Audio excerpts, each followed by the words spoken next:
Hey guys, tonight we're stepping back into one of the darkest, muddiest, and most unforgettable chapters in human history, the trenches of the First World War.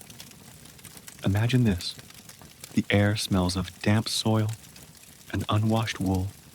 Your boots already stick in the sludge, and you haven't even seen the enemy yet. You think you're brave, young, and invincible. But spoiler alert, you probably won't survive this. So, before you get comfortable, take a moment to like the video and subscribe, but only if you genuinely enjoy what I do here. And while you're at it, drop a comment with your location and local time. I love seeing how far this sleepy little community reaches. Now, dim the lights, maybe turn on a fan for that soft background hum, and let's ease into tonight's journey together. You're standing in line at the recruitment office, chin high, chest puffed out, trying to look taller than you are. Maybe you joined because your mates did. Maybe you saw the posters, those bright, heroic ones, with soldiers standing proudly beneath fluttering flags, and thought, how bad could it be? The sergeant at the desk looks you over with the enthusiasm of someone choosing furniture, and before you can rethink it, you're holding a form that makes you property of the king. The first few days are all pride and performance. You march badly, but enthusiastically. The uniforms itch. Someone in the barracks plays a harmonica off-key, and it somehow feels like an anthem. You practice with a wooden rifle, pretending it's heavy, not realizing how soon your arms will ache from the real thing. Historians still argue whether most recruits truly believed the war would be over by Christmas, or if that phrase was just propaganda-esque favorite bedtime story. But you cling to it anyway. It feels comforting, like promising yourself that bad weather always clears up soon. You get your first vaccination. The doctor doesn't explain much, just jabs your arm and moves on. A few hours later, your shoulder feels like it's being gnawed by an invisible dog. The fellow next to you faints, and you realize, quietly, that this isn't quite the adventure you pictured. Still, you joke about it because humor's cheaper than courage. Then comes the training. You run, crawl, and learn to salute until your hand feels mechanical. The sergeant yells so much, you wonder if he sleeps in all caps. You fire blanks and practice bayonet drills on straw dummies that don't scream back. Stick 'em in the guts, lad, someone shouts cheerfully, as if it's a game. You laugh, because everyone else does. The truth that the dummy might soon be a real person lurks at the edges of your mind, like fog. At night, you write your first letter home. You tell your parents you're fine, that the uniform fits perfectly, and that your new boots make you look like a real soldier. You leave out the part about blisters and fear. You even doodle a little sketch of yourself with a big grin, as if cartoon you is tougher than the trembling version sitting under a flickering oil lamp. A quirky bit of training trivia. British recruits in 1914 were sometimes told to practice bayonet thrusts, using sacks of turnips or even hanging pig carcasses. The idea was to simulate resistance, but mostly it made the barracks smell like dinner gone wrong. Someone once joked that the pigs fought back better than the practice targets. Weeks pass. You start to notice the cracks in the system. Rifles jam during drill. Half the uniforms don't fit, and your commanding officer, who's supposed to be fearless, flinches at sudden noises. You'll be fine, he says, his voice unconvincing even to himself. There's an unspoken competition among recruits. Who can act least afraid? One lad swears he can to wait to get to France because it'll be like camping. Another insists he'll come back a hero and get free pints for life. You smile along, though a part of you feels a strange twist in your gut. You realize that bravery isn't the absence of fear. It's pretending, convincingly, while shaking inside. Then, one chilly morning, you're told you're shipping out. The tone in the sergeant's voice changes. Less bark, more mutter. He tells you to keep your head down and trust your mates, which sounds simple enough until you realize that's all the advice he has. The night before departure, you can't sleep. The barracks buzzes with nervous energy. Someone snores, someone prays, someone writes a letter they won't send. You roll onto your side, staring at the wooden beams above, thinking about what's waiting on the other side of the channel. You picture adventure, but the image feels thin, like a postcard of a place you'll never quite reach. One last inspection. You're handed a rifle, a bayonet, a gas mask, and a helmet that feels heavier than its weight suggests. The quartermaster mutters, "Don't lose it. You'll pay for it if you do." You almost laugh. Pay for it, as if life comes with receipts. As you march toward the train station, the street is lined with waving crowds.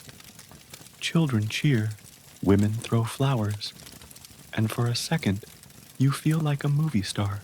You grin, wave, and try not to trip. But you notice an older man standing silently at the back. His eyes don't wave, don't cheer. They look like they've already seen the ending. You look away quickly, and yet there's that flicker of pride. You're part of something enormous, historical. You're about to matter. That feeling, brief and bright, keeps you upright as you board the train. You don't yet know about the lice, the endless rain, or the sound of shells tearing the air apart. You don't know about the smell of mud mixed with gunpowder and human exhaustion. For now, you still smell of soap and starch.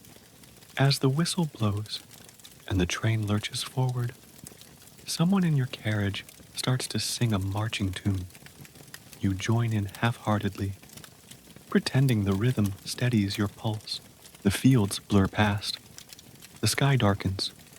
You press your face to the window, imagining France as a grand adventure. If only you knew.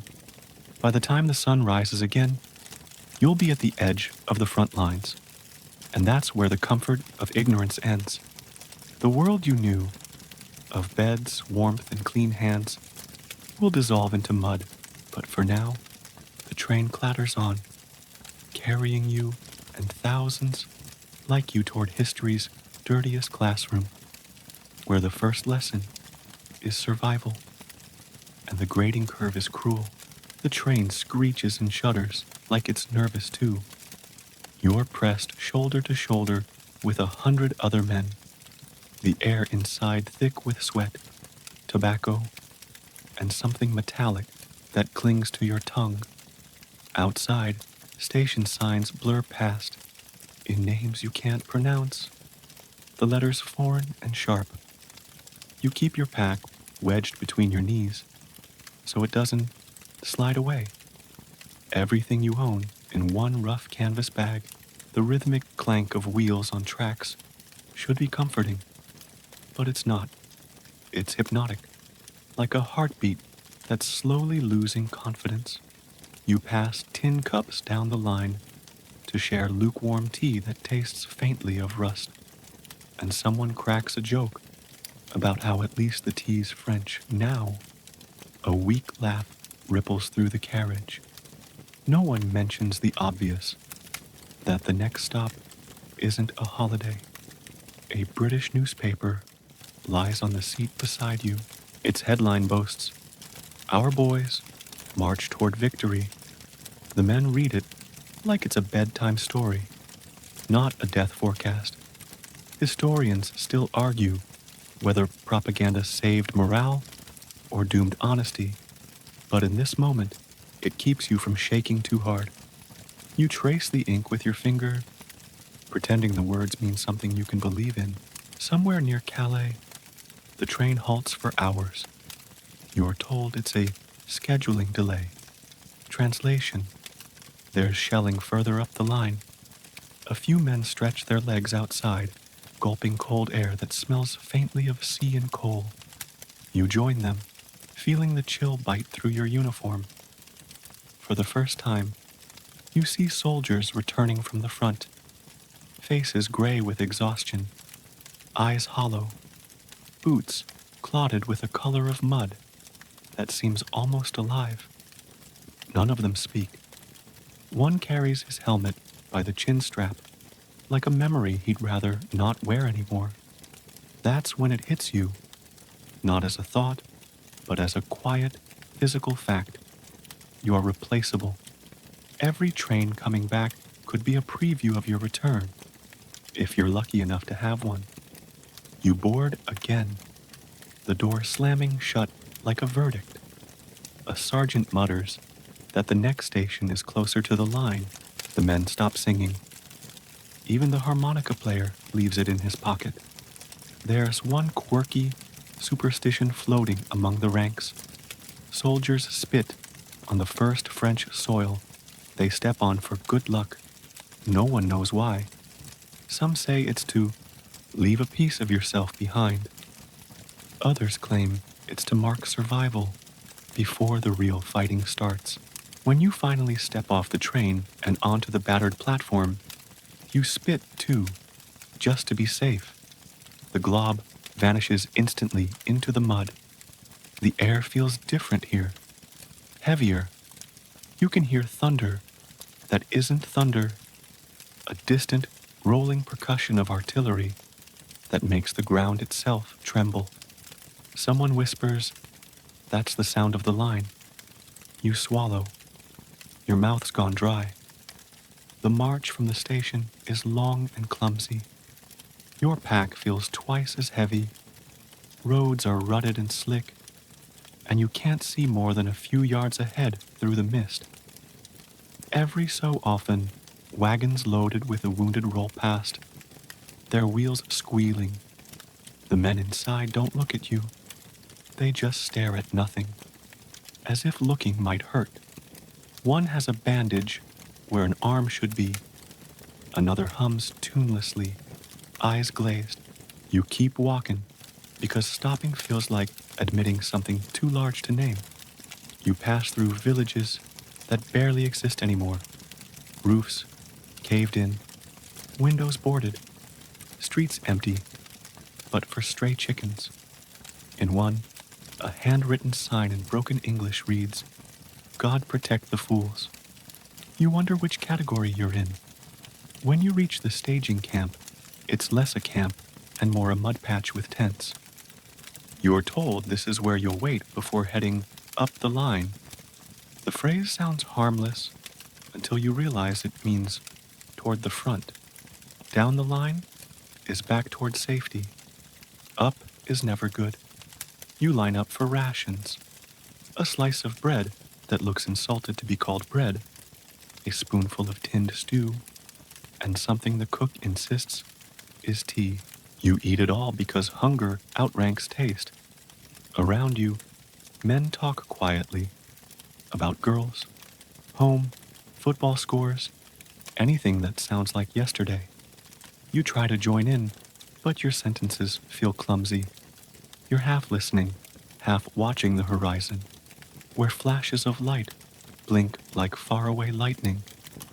Except lightning doesn't leave a sound that long. You're issued earplugs made from wax and cotton for when it starts, the corporal says. You pocket them, unsure when it begins.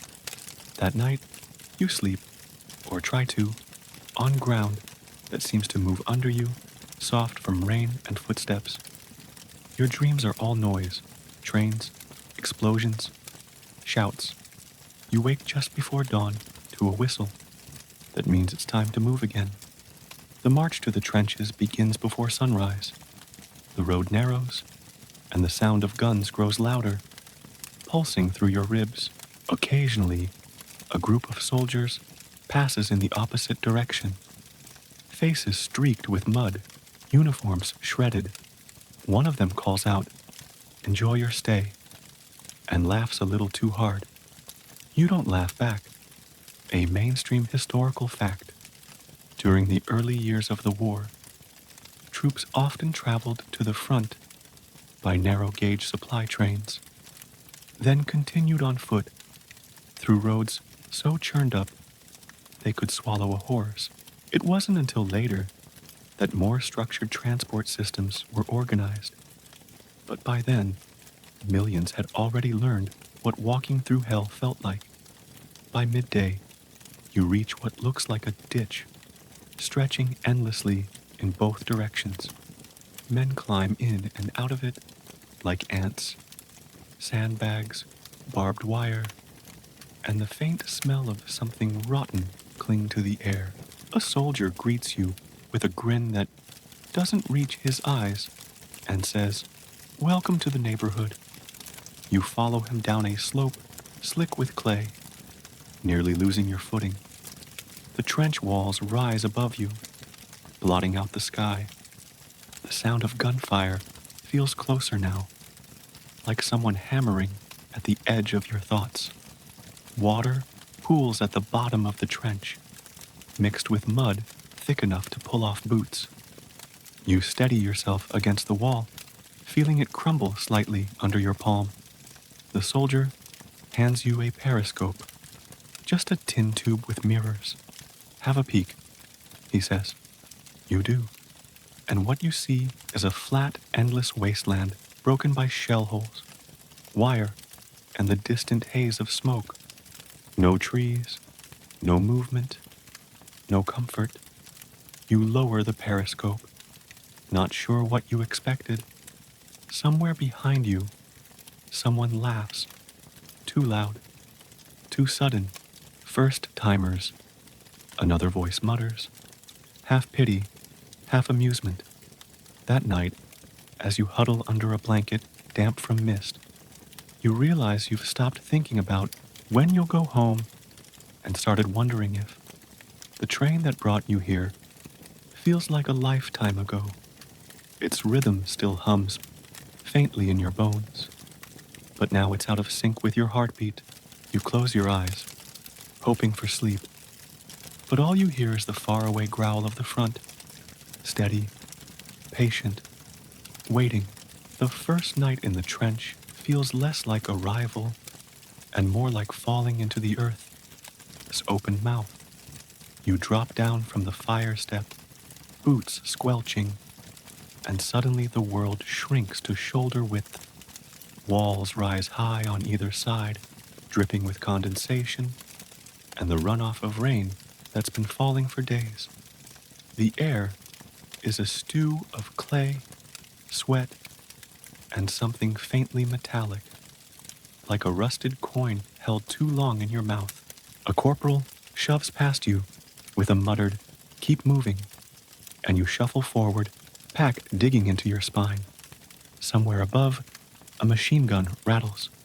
It's distant, but the sound cuts through the night air like torn paper. You freeze, instinctively ducking, though no one else does. They just smirk at you, the way locals smirk at tourists who flinch at fireworks. "You'll get used to it," one says. You won't. You're led to a dugout that smells of damp canvas and unwashed socks. Inside, a candle flickers, throwing strange shadows on the wooden planks. Two men sit on upturned ammo boxes, one cleaning his rifle, the other smoking, with the calm of someone who's forgotten what silence sounds like. They nod as you enter, offering a brief evening. No handshakes. Too formal for a place where everyone might be gone tomorrow. You set your pack down and notice the floor isn't really a floor at all. Just duckboards floating slightly above a thin film of water. "That's normal," someone says. You'll get trench feet if you're not careful. You glance down, imagining your boots filling with swamp, and make a silent note to keep moving as much as possible. Historians still argue whether the first night in the trenches was truly the hardest, or if it just left the deepest mark because of contrast, fresh faces against ancient mud. Either way, you feel it in every bone. This isn't the front line of heroism. It's the back alley of existence. As darkness settles, you try to eat from your ration tin. The contents, some kind of corned beef, smells faintly of wet metal. You chew slowly, pretending it's a meal, though every bite tastes like the inside of your mess tin. Around you, conversation drifts between grumbles about lice and half-jokes about home. One soldier, Wilkins, says he used to work in a bakery. You'd think I'd be used to flour dust, he mutters. But this mud gets everywhere, even in dreams. A shell explodes somewhere far down the line. The candle flame jumps, and you duck instinctively, hitting your head on the low beam above. Laughter follows. First night, eh? A voice says. You'll stop flinching soon. You rub your scalp, pretending to grin. You crawl into a shallow bunk, carved into the wall, wrapped in a blanket that's more holes than fabric. Above, you can hear boots on the duckboards, water trickling, a faint murmur of voices. Every sound feels magnified, as if the trench itself has ears. The wind moans through the cracks, like it's complaining about being trapped here too. You try to sleep, but the cold finds you. It seeps through layers of wool, through your skin, into the soft machinery of your chest. You curl tighter, your knees pressed against your stomach, wishing for the heavy warmth of your bed back home. The ground beneath you is alive with vibration, tiny tremors from distant shell fire. It's like sleeping on a creature's back.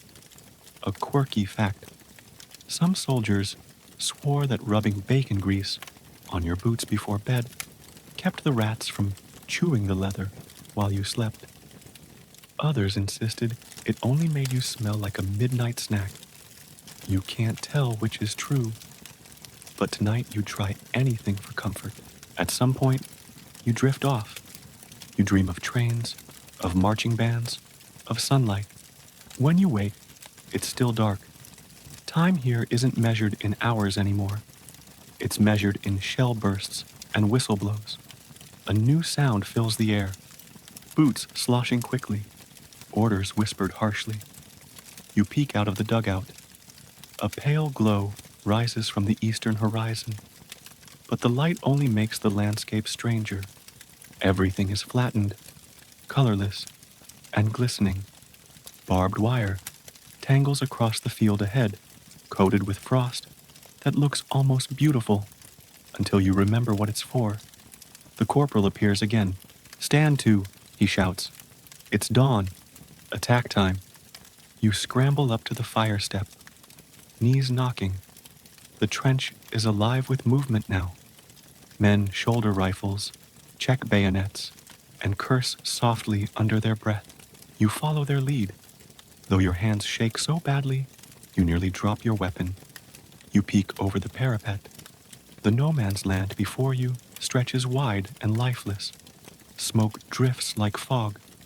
For a moment, it's quiet, eerily so. Then, from somewhere in the distance, a shell whistles overhead. It doesn't land near you, but the sound alone punches straight through your chest. You feel the vibration in your teeth. Don't stare, someone mutters. That's how they spot you. You duck again, heart hammering. You can to help, thinking how absurd it is, spending all this time in a hole just to avoid being noticed. The hours crawl. You swap shifts, half dozing when you can, half listening when you can't. When night returns, It comes without ceremony, just the slow dimming of a sun that never seemed bright anyway. Someone tells a joke about how the army promised adventure, but forgot to mention the mud spa package. You chuckle despite yourself. Laughter here feels like defiance, a tiny rebellion against the damp, a mainstream fact. Trench construction followed a strict pattern: front line, support, and reserve trenches connected by communication trenches, forming a zigzag design to prevent a single shell from wiping out a whole stretch. Engineers swore it made sense on paper. Soldiers swore it made no sense in mud. Later, while on sentry duty, you notice something strange. The horizon flickers. Tiny lights, like fireflies. You ask what they are. Flares, a veteran says. German ones. They light up the ground to see if anyone's creeping over. You watch one burst into brightness, washing the landscape in white. For a moment, it's silent and beautiful. Then it fades, leaving the world darker than before. Hours pass. The smell of smoke lingers. You think about home, the sound of the kettle, your mother humming while washing dishes, the softness of a bed that never leaked rain. You think about how you used to complain about the cold back then. You almost laugh at the memory. When your shift ends, you climb down again, body stiff and trembling. You sink back into the dugout, peel off your boots, and rub your feet, hoping the skin hasn't started to turn pale. The water at the bottom of the trench gleams faintly in the candlelight, and you can't shake the feeling that it's watching you. Sleep doesn't come easy. Even when you close your eyes, the sound of distant shell fire hums inside your skull like an endless drumbeat. Somewhere outside, someone starts humming a tune, soft, slow, almost kind. For a moment, you imagine you're back home, the fan humming in the background, and the war is just a story someone else told you. Then a rat scurries over your hand, and the illusion shatters.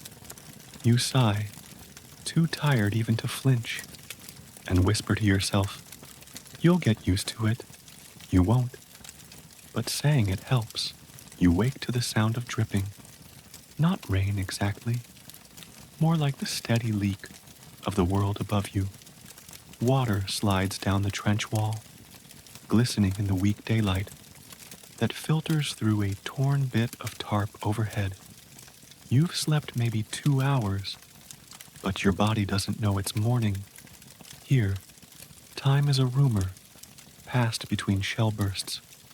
Your boots squelch before you even stand up. The floor of the trench, if you can still call it that, is more pond than path. Each step releases a soft, sucking sound, like the earth trying to reclaim you. The corporal shouts, "Keep your duckboards dry if you want to keep your feet."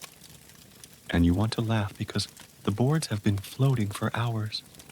A soldier beside you mutters, "They told us the engineers fixed the drainage last month." You glance at the walls, at the thin trickles that meet in little brown streams along the bottom, and raise an eyebrow. Fixed. Sure. The only thing the engineers fixed was your illusion of dry ground. You climb the fire step to take your turn on watch. The landscape beyond looks like someone dragged a rake across wet dough. No man's land, flat, cratered, and pockmarked with puddles that shimmer under the gray sky. You spot a few wooden planks and pieces of barbed wire sticking out like bones. A light mist hangs low, wrapping everything in a ghostly quiet.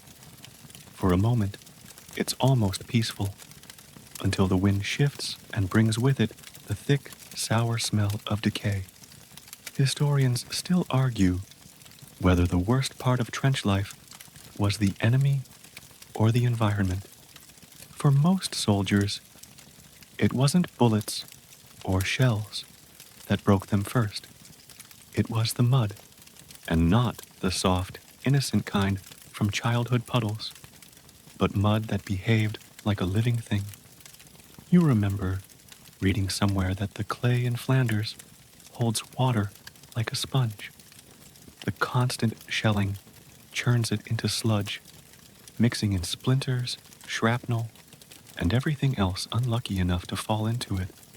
Someone says, if the war doesn't kill you, the mud will, and it doesn't sound like a joke anymore. You lean on your rifle, trying not to think about how heavy everything feels. The weapon, your pack, even your own body. The cold water creeps up the inside of your trousers, soaking into your socks. You try wiggling your toes, but it's like moving through glue. Nearby, a private named Ellis is cursing softly. You turn to see him trying to pull his boot free from a mud pocket. He tugs once, twice, then loses his balance and lands flat on his back with a wet smack. The others laugh. You do too, because laughter's the only thing lighter than the air right now. Ellis doesn't mind. He grins, scoops a bit of mud into his hand, and smears it on his face like war paint. Trench camouflage, he says, deadpan. Later, while cleaning your rifle, you hear the corporal tell a newcomer that a soldier once sank chest deep and had to be hauled out with a rope. Didn't make it, he adds casually, suffocated before they pulled him free. You pause mid-wipe, the rag heavy in your hand. No one comments. It's just another story in the dirt. A quirky tidbit floats around the trench. Someone swears a lieutenant once tried to build a duck pond for morale, using sandbags and duck eggs smuggled from a nearby farm. The plan backfired spectacularly when the trench flooded and the eggs exploded. The story always ends with laughter, but you can tell whether it is true or just one of those tales soldiers invent to make sense of absurdity. When the rain returns, it doesn't fall gently. It attacks. The sky opens up, and within minutes, the water is ankle deep. You hunch under your greatcoat, but it soaks through anyway. The men curse the weather like it's a personal betrayal. France, someone shouts over the downpour. Couldn't even fight a dry war, could they? By evening, the trench has become a canal. You watch as the walls crumble, chunks of earth sliding into the water. Sandbags burst at the seams. The corporal orders everyone to reinforce the parapet. You shovel mud out of one end, only to watch it flow back in at the other. Futility has a rhythm here. You start to recognize its beat. You work until your hands blister, until the shovel handle feels like part of your bones. When you finally stop, your arms tremble uncontrollably. You collapse against the wall, chest heaving. The rain softens to drizzle, but it's too late. Everything is drenched, including your spirit. A mainstream historical fact. Trench engineers designed elaborate drainage systems, sumps, pumps, and sandbag-lined runoffs, but they rarely worked.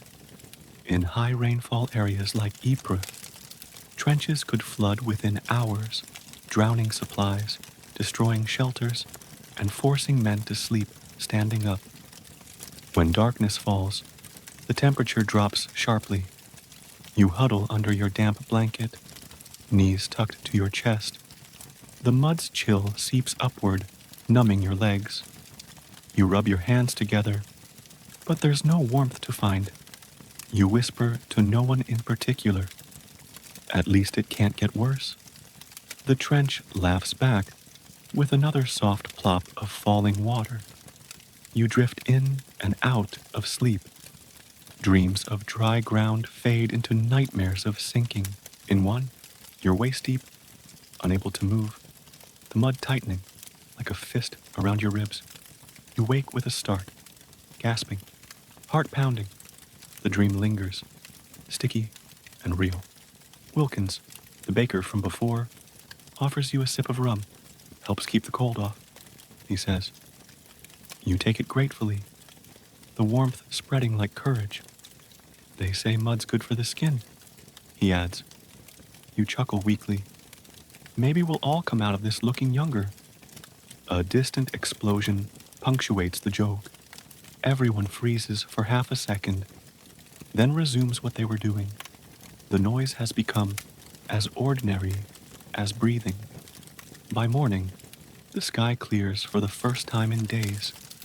The sun peeks out, a pale, indifferent circle, and the trench glistens like something from another planet. Steam rises from the damp uniforms hanging on ropes. You step out into the light, blinking. For a fleeting moment, you feel almost human again. But then you notice the waterline has crept higher overnight. You sigh, step over a collapsed sandbag, and mutter, "Drainage, my foot." Somewhere behind you, someone starts singing. Off-key, but bold. The tune drifts down the trench like smoke, lifting spirits for a heartbeat or two. You hum along, voice cracking but real, and as the mud sucks at your boots again, you realize something quietly terrifying. It isn't just the water that traps you. It is the war itself. The deeper you sink, the harder it becomes to imagine ever climbing out. The first rat you see is almost charming. Small, gray, whiskers twitching as it scampers along the duckboards. Cute, you think, until a second, larger one follows, and then another, bold enough to pause and stare right back at you as if to say, "Welcome to my dining room." You blink, realizing that here, the rats don't run from humans. They coexist, maybe even thrive. Within days, you stop counting how many there are.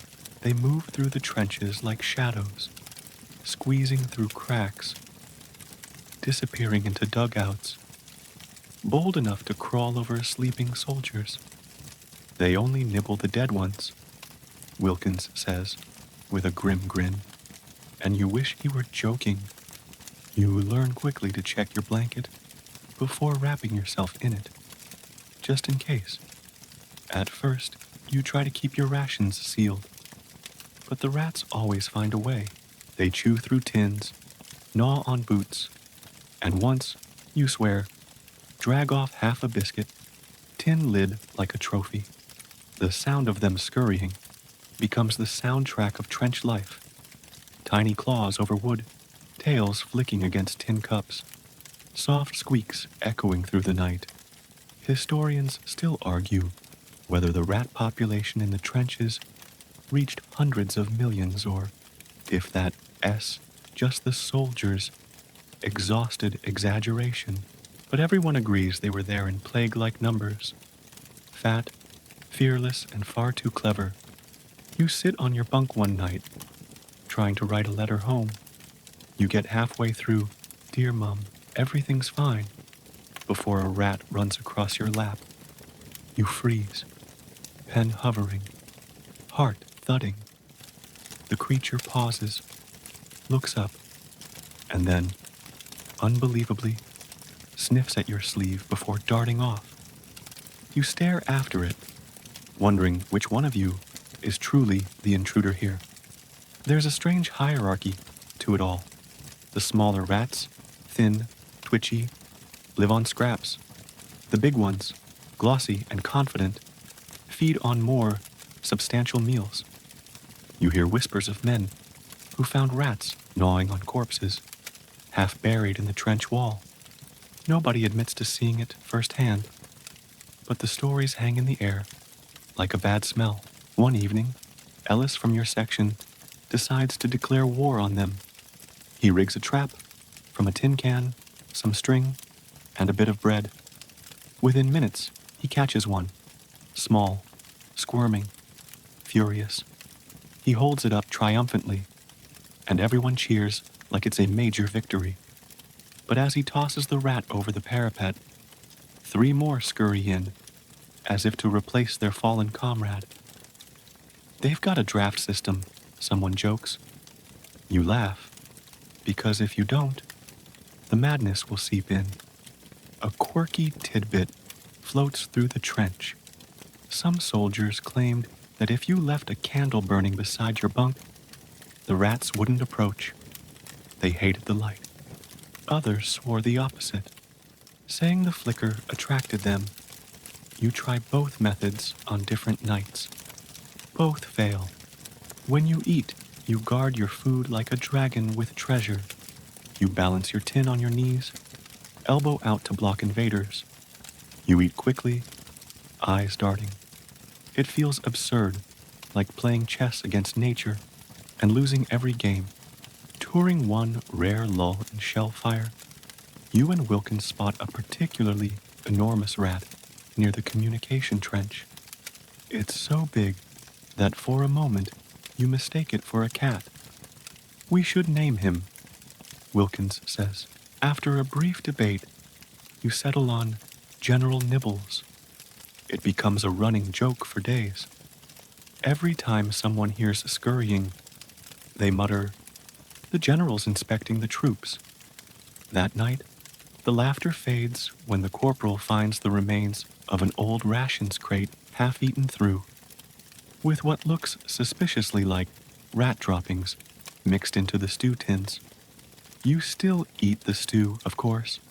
Hunger wins every argument, a mainstream historical fact. Trench rats bred so rapidly because of the constant supply of food, discarded scraps, unburied corpses, and waste. Some soldiers claimed they saw them give birth to litters of a dozen within days. The French trenches even recorded an informal bounty system, 1 franc per rat tail. It made little difference. The infestation brings another problem. Lice. The 2 species seem to share space comfortably, like unwelcome roommates. You scratch constantly, the bites burning under your collar. If the rats don't get you, the lice will, someone mutters. It's not even a complaint anymore, just another fact of life, like rain or death. At one point, a soldier tries to keep a rat as a pet, claiming it'll scare off others. He feeds it crumbs, even talks to it like a dog. But a few days later, the rat vanishes, leaving behind nothing but gnawed fabric. You take that as proof of betrayal and swear you'll never trust one again. Historians still argue whether the psychological toll of vermin was greater than that of combat. Some letters from the front describe men lying awake, unable to rest because of the endless scratching, squeaking, chewing, an orchestra of discomfort that played without pause. Others insist that after enough nights, you stopped hearing it altogether. You suspect both are true in their own way. Rain returns again, and the rats seem to multiply overnight. They move like a tide, flowing through the dugouts, swimming through puddles, their wet fur glistening in lantern light. You watch one climb over a man's boot, pause on his leg, and leap down without a care. The man doesn't even react. That S when you realize you've reached the stage where disgust costs too much energy. There's one oddly funny moment, though only in hindsight. Ellis wakes in the middle of the night shouting, "They're in my hair!" He thrashes, knocking over a tin cup and splattering cold tea everywhere. Turns out it was just his own helmet strap. Still, the laughter that follows is enough to break the tension for a while. Later, while on watch, you see a rat perched on a sandbag, silhouetted against the pale moonlight. It sits perfectly still, as if keeping guard. You raise your rifle half-jokingly, but something about its calm stops you. You lower the weapon. In a strange, quiet way, the creature feels like part of the same suffering world you're in. You both live in this filth. You both survive because you have no choice. As dawn breaks, you hear movement again, the scurry of hundreds waking with the light. You sigh, stretch, and mutter, "Morning, General Nibbles." A chorus of squeaks answers back. You can't help but grin, because somewhere in the absurdity, there's a twisted kind of comfort. If even rats can live through this, maybe you can too. Morning drags itself into the trench like an old dog, slow, wet, and reluctant to be here. You wake to the faint clang of a mess tin, the universal breakfast bell of the Western Front. Your stomach growls before your eyes even open. It's not hunger exactly, more like the ghost of it. You've been half hungry so long that your body now confuses food with hope. You join the queue, forming along the duckboards, tin in hand, trying not to think about what you're about to eat. The cook ladles something thick and grayish into your tin. You stare down, trying to identify it by smell. Somewhere between old socks and despair. "Makanoki," the cook says proudly, as if naming a delicacy. Makanoki, the infamous tinned stew of diced turnips, potatoes, and the occasional cube of beef, was issued to British soldiers throughout the war. A mainstream historical fact. When eaten hot, it was tolerable. When eaten cold, it was a culinary crime. You take your first spoonful and instantly understand why some men called it trench punishment. You sit with Wilkins and Ellis on a plank that's pretending to be a bench. Rain spits half-heartedly from above. Ellis pokes his stew with his spoon. "You think they even taste this before sending it?" he asks. Wilkins grins. "Nah, they test it on the enemy first. If they surrender, it's good to go." You laugh, but the humor feels hollow, like the empty tins piling up beside you. You shovel down the rest because wasting food is a luxury no one can afford. When you finish, you lick the spoon clean. The metal tastes faintly of rust, but at least it's something. Rumor has it that German rations include fresh bread and sausages. Someone claims he saw a captured German eating real butter once. You try not to picture it. It feels like fantasizing about paradise. After breakfast, the rum ration arrives. The corporal moves down the line with a jug, pouring a small splash into each cup. It's barely enough to warm your throat, but it does something to your nerves. A soft numbness that replaces fear with mild indifference. "To the king," someone toasts, "and his questionable catering," adds another. The trench echoes with laughter that sounds half sane, half bitter, a quirky tidbit. Many soldiers secretly traded their rum for extra bread or cigarettes, while others hoarded it to barter later. Some mixed it with cocoa powder to create a makeshift cocktail known as chocolate courage. You try it once. It tastes like regret, but it does the job. Mid-morning brings the delivery of new rations from the rear. The quartermaster yells for volunteers to help unload. You and a few others wade through the mud to meet the supply mules trudging along the communication trench. Their eyes look as tired as yours. The crates they carry are heavy. Biscuits, tinned meat, tea, jam, and the occasional miracle, real butter or fruit. The jam tins are labeled plum and apple, but taste unmistakably of sadness. You haul the crates back, careful not to drop anything. The corporal warns, "Lose one tin, and you're on half rations." You nod solemnly. In a place like this, food isn't just survival. It's morale in a can. Lunch, if you can call it that, comes hours later. Cold bully beef, a slice of hardtack biscuit, and a smear of jam. You bite the biscuit and immediately regret it. It's so hard it could double as armor. You'll break your teeth. Wilkins warns. Trick is to soak it in tea first. You try it, and the biscuit softens just enough to be chewable instead of deadly. Historians still argue whether trench rations were truly inadequate or just unimaginative. Nutritionally, they provided enough calories, but psychologically, they starved the men of variety, taste, and comfort.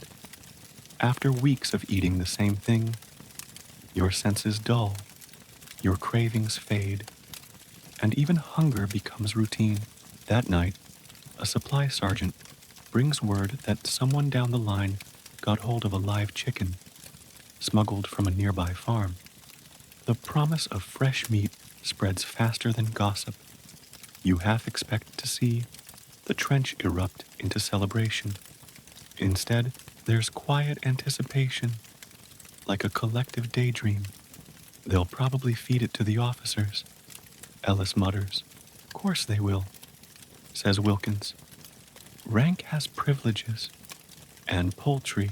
You sip your evening tea, more like tinted water, and think about home-cooked meals. Roast potatoes, fresh bread, the smell of onions frying. You close your eyes and inhale the memory like perfume. When you open them again, you're still here, the trench walls closing in like damp bookends. A rat scampers past, pausing beside your empty tin. Sorry, mate, you whisper. Already finished? The rat squeaks and vanishes, leaving you oddly comforted. Later, you hear a strange argument between two soldiers about how to make coffee without coffee. One swears by toasting biscuit crumbs and steeping them in hot water. The other claims to dissolve burnt jam instead. They both taste terrible, but you join the experiment anyway, because even bad coffee is still a ritual. The night grows colder. You huddle under your coat, sipping the last of your rum ration. It burns your throat pleasantly. You joke that maybe the rum kills germs.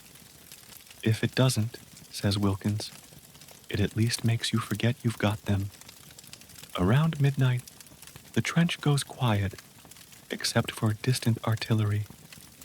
You can smell someone's supper still cooking, a faint, burnt sweetness from tinned peaches that were saved for weeks.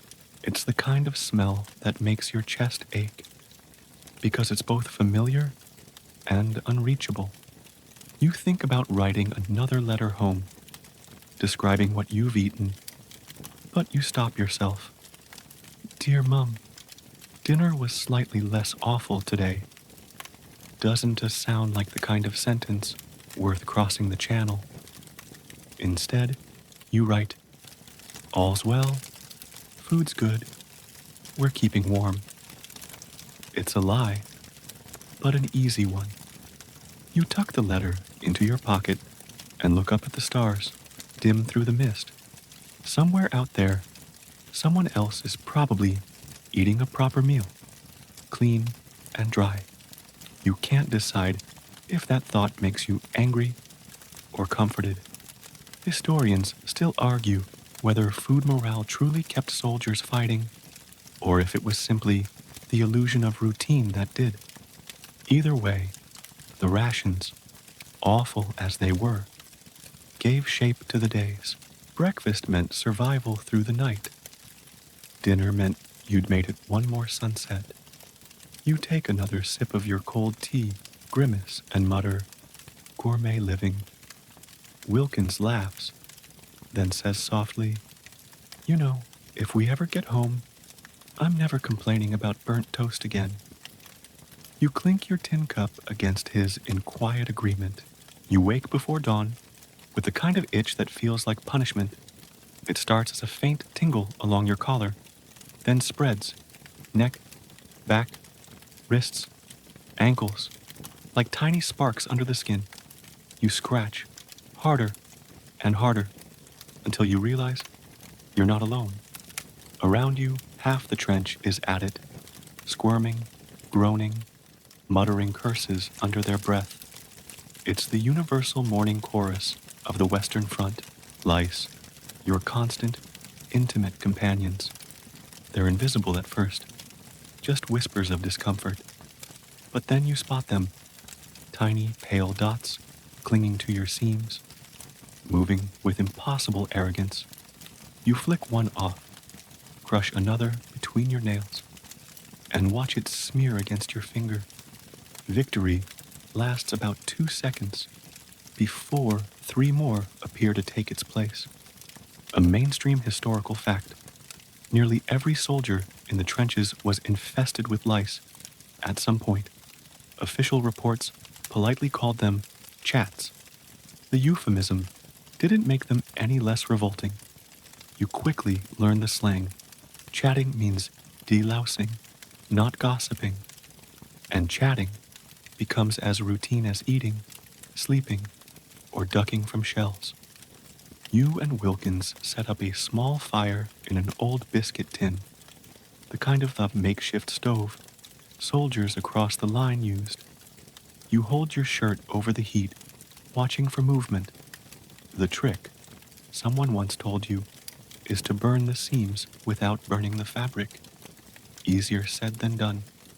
Within minutes, the air fills with the acrid smell of singed wool and something worse. Tiny pops like frying bacon. You try not to think too hard about what that sound actually is. Wilkins holds up his steaming undershirt proudly. Another batch of casualties, he says. You grin weakly, scratching the back of your neck. They'll be back by lunch. He nods. They always are. Historians still argue whether lice actually spread trench fever through the ranks, or if it was the general filth and poor hygiene. What's certain is that the scratching never stopped. Some men bled through their uniforms. Others learned to ignore it, moving like human scarecrows, twitching occasionally when the itching spiked too high. One quirky tidbit: some soldiers swore by a bizarre anti-lice trick, smearing candle wax along their seams to trap the bugs. Others rubbed bacon fat on their collars, claiming it kept lice away. You try both. The candle wax melts in the heat, and the bacon fat just makes you smell like a breakfast invitation for rats. You abandon both experiments after a day. Every so often, the order comes down for a full delousing parade. You strip down, dump your uniform into a steaming barrel of water and the disinfectant, and wait while your clothes boil. Theoretically, it kills everything. In practice, you just end up with wet clothes that are slightly warmer and just as itchy. The worst part isn't even the bugs. It's the humiliation. You stand there in your undershorts, skin red from scratching, surrounded by men who all look the same, tired, bitten, and pretending not to care. There's no dignity in trench life, but moments like this remind you how thoroughly the war strips it away. You remember your first day at training camp, when an officer gave a lecture on proper hygiene and discipline. He talked about brushing teeth, shaving, keeping boots polished. You want to laugh now. If that officer spent 10 minutes here, he'd understand that cleanliness is a fantasy. Mud, sweat, and lice are the only constants. At night, you lie half awake, feeling them crawl. It's not imagination. You can feel the movement. A faint tickle along your spine, then another behind your ear. You try not to scratch because it wakes everyone else, but eventually, you give in. The sound of collective scratching becomes its own lullaby. You wonder how many lice one man can host before they declare him a city. The next morning, Ellis announces he's come up with a system. Strip off one item of clothing every hour, shake it, and put it back on. Keeps the little devils off balance, he claims. By midday, he's shivering and cursing, but oddly proud of his invention. A medical orderly passes through the trench that afternoon, carrying a small tin labeled naphthalene. It's supposed to repel lice, but it smells so strong it makes your eyes water. Might as well gas yourself, Wilkins says, waving the fumes away. The orderly shrugs. Better than itching to death. You're not convinced. Historians still argue whether trench lice actually evolved during the war to become more resilient. Some entomologists suggest they adapted to the soldiers' bodies and uniforms, little veterans themselves. The thought makes your skin crawl all over again. Despite everything, moments of grim humor still slip through. One night, during a lull in shell fire, someone starts pretending to hold a lice race on the fire step. They line up a few plucked from shirts, name them after generals, and cheer as they crawl slowly toward a sandbag finish line. Your entrant, General Nibbles II, wins by a hair's breadth. The prize is a biscuit crumb, which, thankfully, no one actually gives him. That same night, the talk turns to baths. Real baths. Everyone describes their dream version in excruciating detail. Hot water, soap, steam, the sound of dripping instead of explosions. It's almost painful to listen to. You close your eyes, imagining the clean weight of a towel on your shoulders, the smell of soap, the feeling of skin that doesn't crawl. Instead, you wake the next morning, covered in fresh bites. The lice are eternal, immortal, probably writing postcards to their cousins by now. A mainstream historical fact. Delousing stations were eventually established behind the lines, huge mobile laundries, using steam boilers to clean uniforms. They helped, but the relief lasted only until the next night in the trench. Lice could hide in seams, boots, even helmet straps, waiting to repopulate their chosen host. One afternoon, you see a new replacement arrive, fresh-faced, uniform clean, hair neatly trimmed. He's whistling. The rest of you stare at him like he's a museum exhibit. Within 48 hours, he's scratching too. The transformation is complete. You try not to think too much about home, but sometimes you picture your mother inspecting your old clothes before laundry day, frowning at a loose thread. If she saw your uniform now, she'd burn it without hesitation. That evening, as the sun sets and the trench turns to silhouette, you sit on the fire step, idly scratching your wrist. You watch the lice crawl across your sleeve, tiny, determined explorers, crossing an endless landscape of khaki. You almost admire them. Almost. Then you flick one off into the mud and mutter, "Bon voyage." You first notice it one morning when you swing your legs out of your dugout and try to stand. The mud sucks at your boots, like it's trying to keep you. And as you pull free, you realize you can't quite feel your toes. You stamp your feet hard, trying to wake them up. Nothing. Just a dull, spreading numbness. You've heard the stories. Trench foot. But you always figured it happened to the unlucky ones. The ones who didn't dry their socks or slept standing in water. You've been careful, or so you thought. Turns out, in this place, careful just means slower to fail. By midday, the pain hits. A deep, burning ache that crawls up from your soles to your calves, like the bones themselves are being twisted. You limp through the trench, pretending it's fine, but Wilkins notices. "You've got the walk," he says grimly. You don't ask what that means. You already know. A mainstream historical fact. During the winter of 1914-1915, over 20,000 British soldiers were hospitalized for trench foot, caused by prolonged exposure to cold, damp, and unsanitary conditions. It wasn't frostbite exactly. It was something worse. The tissue swelled, blistered, and in severe cases, blackened. Gangrene followed. You sit down on a sandbag and peel off your boots. The smell hits first. Stale sweat mixed with rot.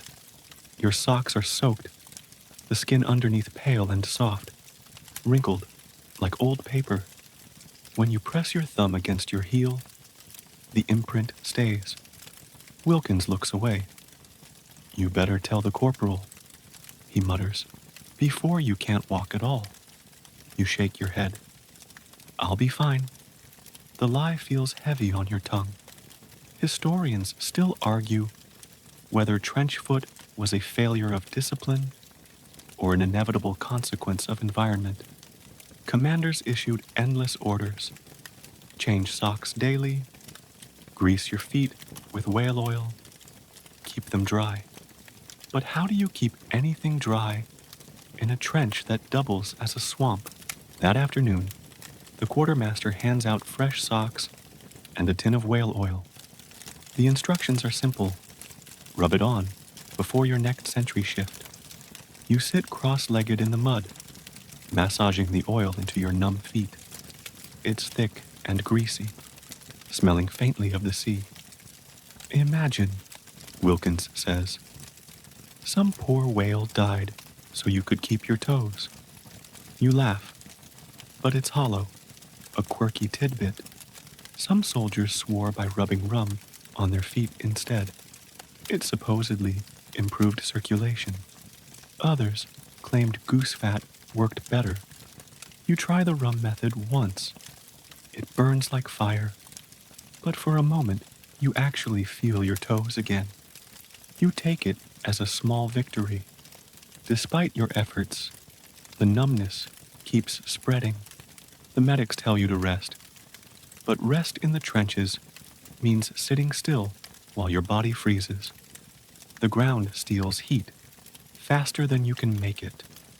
You start sleeping with your boots half on, afraid that if you take them off completely, you'll never get them back on. You meet a stretcher party one evening, carrying a man whose feet have turned the color of wet ashes. He's silent, jaw clenched, his face pale as paper. Someone whispers that they'll have to amputate. You watch him disappear down the trench and make a silent promise to your own legs.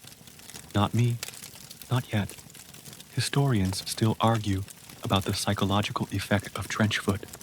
Some suggest the pain and helplessness broke morale more than shelling ever could. Others think it was just another misery added to the pile.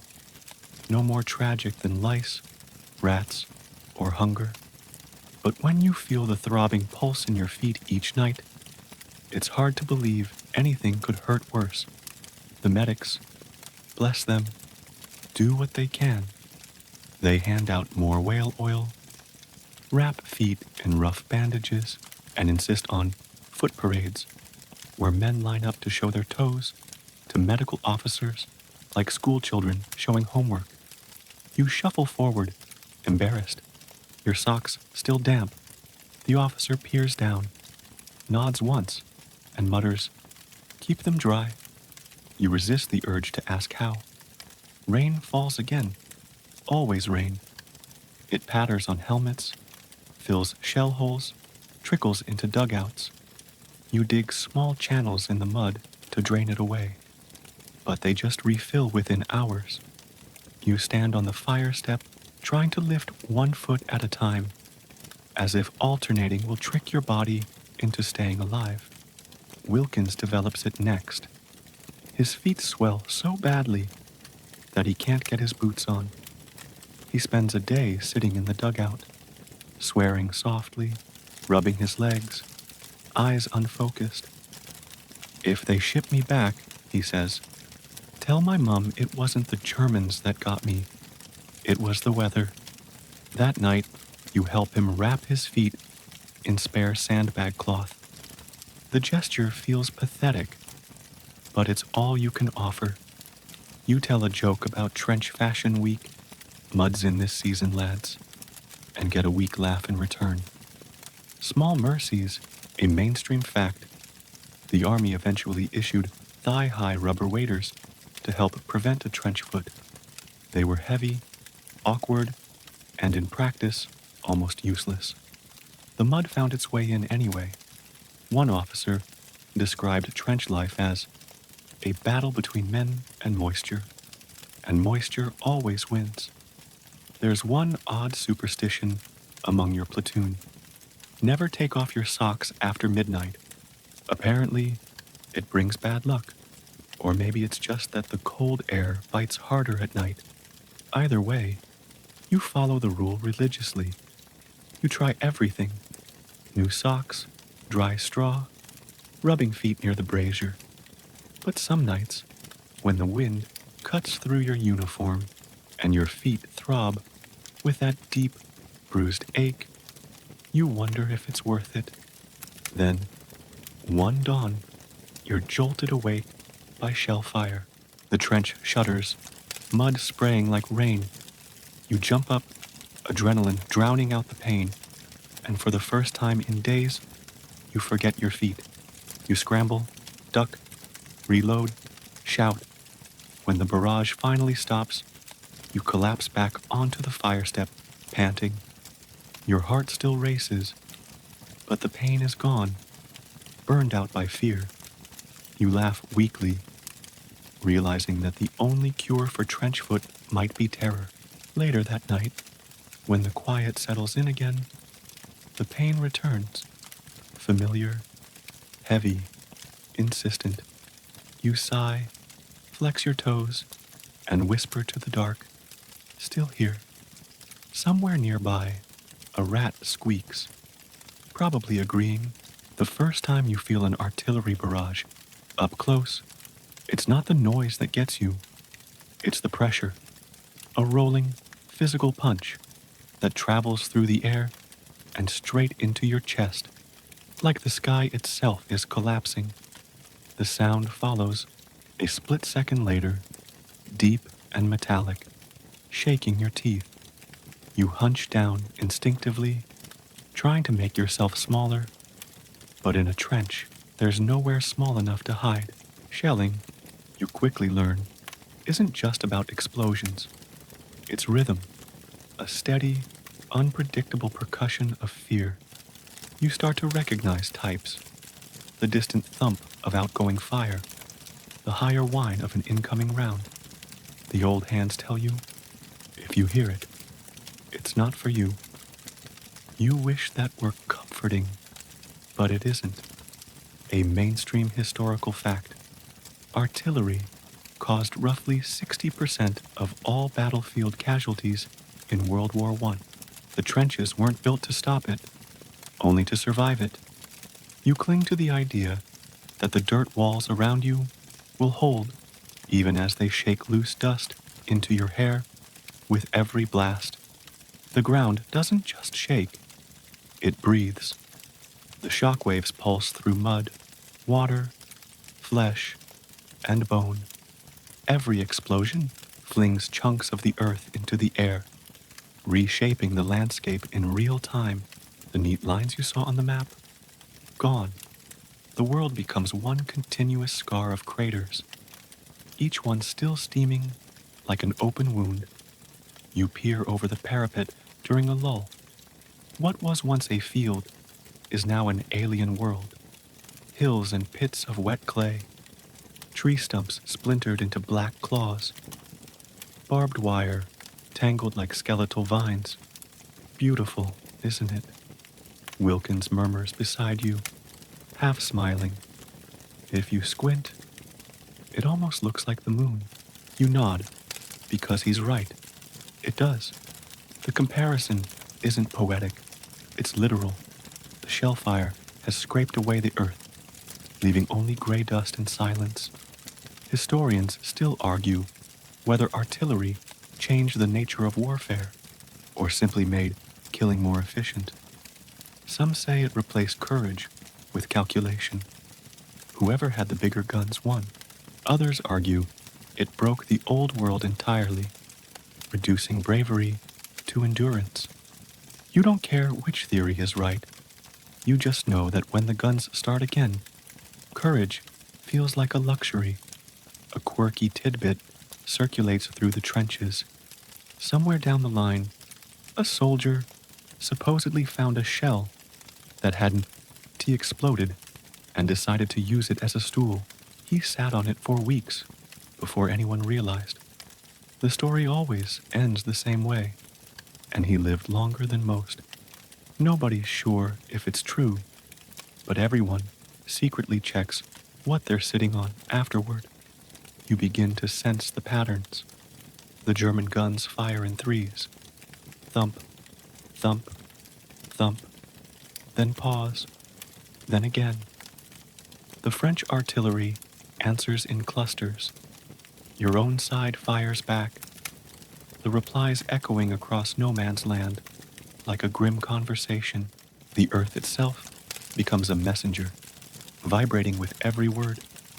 When a shell lands close, you don't hear it, you feel it. The air implodes, and for a second, sound disappears completely. Your ears ring. Your breath catches. You taste dirt. You realize you've been pressed flat to the ground without remembering how you got there. You wait. Another comes, farther away. Then silence again. You lift your head slowly. Wilkins is beside you, blinking through the dust. Still got all your bits? He asks. You nod, dazed. He grins weakly. Then we're ahead of schedule. That night, you're assigned to a repair party, filling in sections of the trench destroyed by shelling. The mud is slick, the air thick with cordite. Each shovelful feels heavier than the last. Someone hums a tune to keep rhythm, but it dies quickly under the weight of exhaustion. The earth resists you, as if it's tired of being rearranged. You pause to wipe your forehead, and that's when you see it. A crater just a few meters away, still smoking faintly. Inside lies the twisted shell casing, jagged and half-buried. Steam rises from it in ghostly threads. You step closer, compelled despite yourself. The smell, burned metal, wet soil, something faintly chemical, fills your lungs. You realize you're standing on the edge of what used to be someone's shelter. The thought makes you step back fast. Another explosion rumbles in the distance, soft and slow, like thunder rolling across a hollow sky. You flinch anyway. Everyone does, no matter how long they've been here. The human body doesn't adapt to shelling. It just gets better at pretending. Historians still argue whether the constant bombardment caused physical brain trauma or purely psychological shock. You suspect it's both. The vibration alone feels like it's rearranging your insides. You once read that sound waves can shatter glass. You wonder what months of it do to a person. At sunrise, the battlefield reveals itself anew. The horizon is jagged, crater upon crater, each filled with brackish water reflecting the weak light. You watch a pair of crows pick through the wreckage, calm as priests, at confession. Nothing else moves. The silence after shelling is worse than the noise. It's too still, too aware. You can almost hear the earth sighing. Wilkins tosses you a biscuit from his pack. Breakfast of champions, he says. You break it in half and stare at the crumbs. They're covered in dust. You eat them anyway. Then, from the next sector, comes laughter. Hollow, but real. Someone's found a shell that didn't detonate. and they've painted a smiley face on it with chalk. Meet Jerry Jr., they call it. Every time someone walks by, they salute it. You can't help but grin. It's madness, but the good kind. The kind that keeps you from unraveling. Later that day, a pigeon lands near your trench, its wings trembling. It's a messenger bird carrying a tiny canister strapped to its leg. Wilkins carefully removes the note, reads it, and bursts out laughing. Says here the artillery's going to soften up the enemy for us. I'd say they've done more than soften, more like pureed. You chuckle, though you know the same message probably sits in a German trench, written the other way around.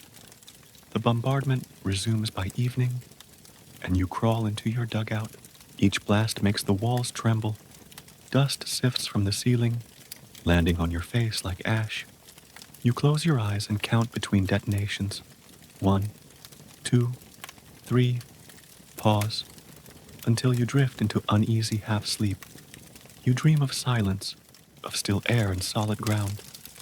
But when you wake, the guns are still going.